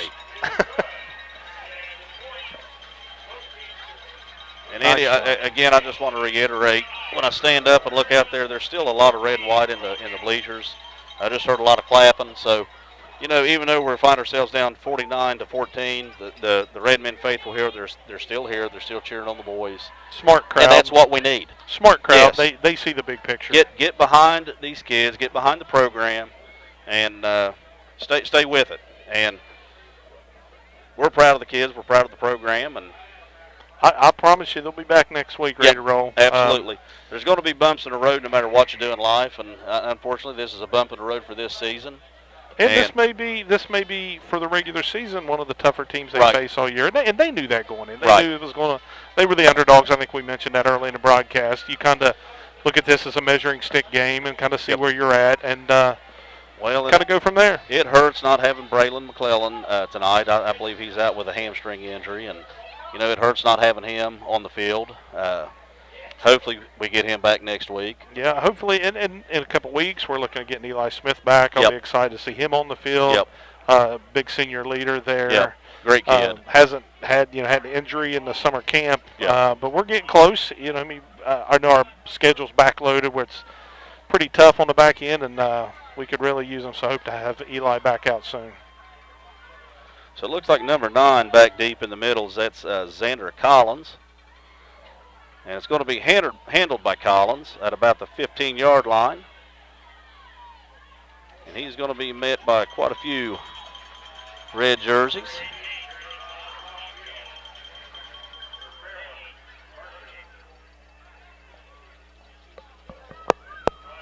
I believe that's Hopper that was in on the stop, along with number 32 for the Red Men.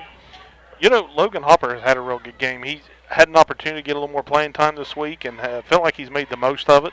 Yep. And also want to give a shout out to Preston Malone.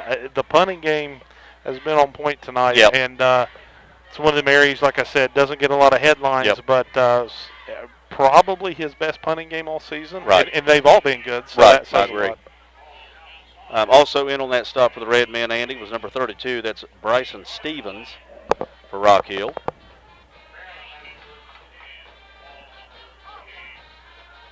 So Fairland now with their quarterback. And that's going to be to Bumpus. Looks like Grant Bevins in on that stop for the Red Men, along with number 55 for the Red Men.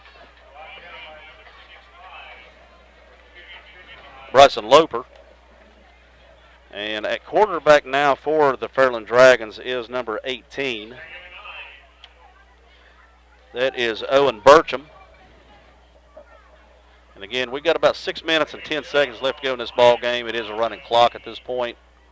Again, your score on the hill, Fairland with 49, Rock Hill with 14.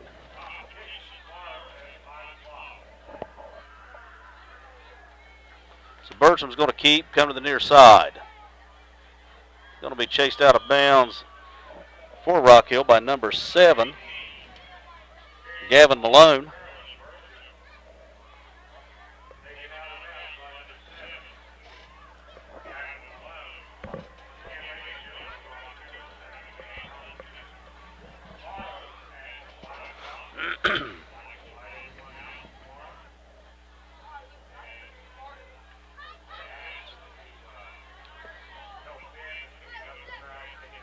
So it's going to bring up a 3rd and 3 for the Fairland Dragons.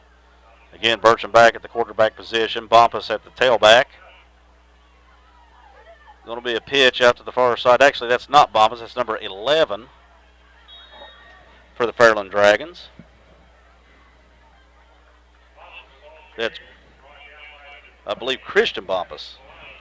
So I had the last name correct. Yeah, Christian Bumpus. He's a 5'8", 150-pound sophomore. So it's going to be 4th down and about 4 yards, it looks like, for the Dragons. Again, we got a running clock. We're at 4:35 right now.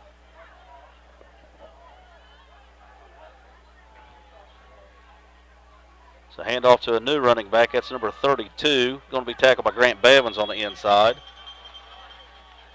That's 32, Levi Mitchell, the ball carrier. He does pick up the first down, Andy, so they're going to move the chains. See a lot of the JV guys out there now. Yep. Wanted to call out JV team is 2-0. Yep. Off to a nice start so far. Big win against again, Oak Hill last week. That's another huge plus. Anytime that you can get JV games in and get these kids the playing time, the real Yep. play experience that they need. Game It's huge speed. for the program. And that is one thing that we've always been fairly fortunate at. Our coaches have always tried to get these JV games in as much as they can. And You know, when you got young kids or you have kids that's been on injury, you can bring them back, get them in these JV games, get them back to speed, so to speak. Mm-hmm. So that's 11. Christian Bumpus, the ball carrier again. Like Peyton Clutter's in on the stop for the Red Men. Yep, number 6, Peyton Clutters, in on the stop for the Red Men. Eli Hamlin was in there as well. Yep, number 12, Eli Hamlin. That is a loss of 2 yards. That's going to bring up 2nd and 12 for the Dragons. 3 minutes and 20 seconds left to go in this ball game.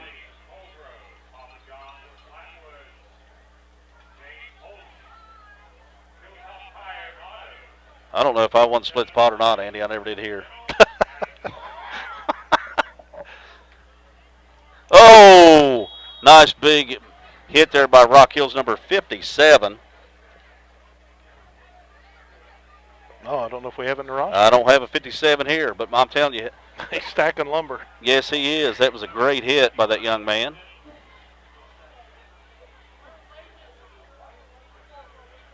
You know, we have a second. Got to give a special thanks to Keeley for helping us out tonight. Yep. Handled the camera. Also to Bill. He's been working on stats over there for the game, as always.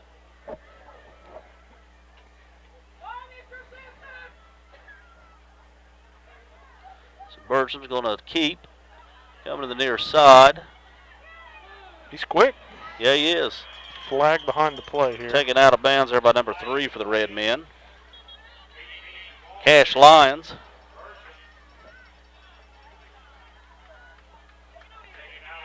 I think this one might be coming Probably going to be back. a hold.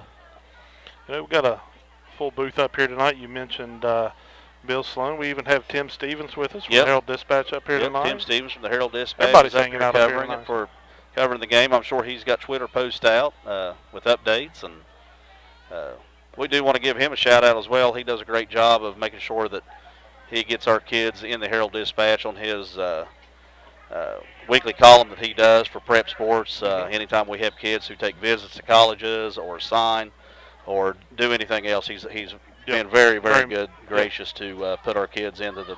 Yep. Very appreciated. Yep, Herald Dispatch will greatly appreciate him.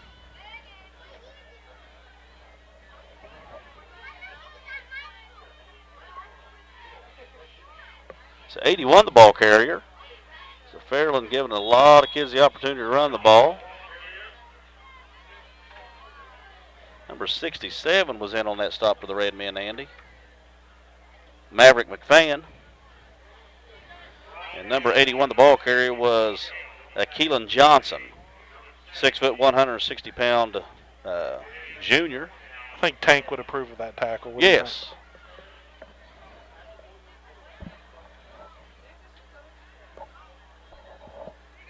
Maverick's brother Tank will probably be a future commissioner at some time. Want to make sure that everybody throws their support in behind him when he decides to run for county commissioner. That's 18, the ball carrier again. It's Burcham. Is that about it? Yep, looks like number 32 was in on that stop. That's going to take us inside 1 minute left to go in the ball game. 52, Thomas Miller was in on that stop. So it's going to, well, they're stopping the clock. Somebody called timeout or.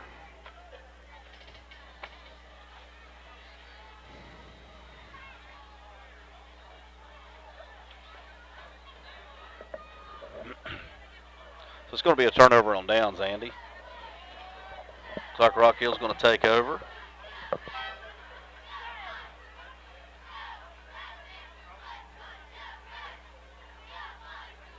Looks like Yaden Bailey's in at the quarterback position for the Red Men. He's going to have twin backs. Bailey's going to keep, run to the far side. Going to be tripped up by number 32 for the Fairland Dragons, Levi Mitchell. Yaden picks up about 4 yards on that carry, and that's 3, 2, 1, and that's going to take us to the end of the ball game. Andy, your final on the hill. Fairland 49, the Rock Hill Red Men 14. So the Rock Hill Red Men fall to 3-1 on the season, Andy, with next week going to be facing the South Point Pointers here. Yeah, and the Fairland Dragons, they go to 4-0, and next week they'll be facing Gallia Gallia Academy. So appreciate the Rock Hill crowd hanging with us. I think we'll see them back out next week. And, it's you go back to the drawing board and Yep.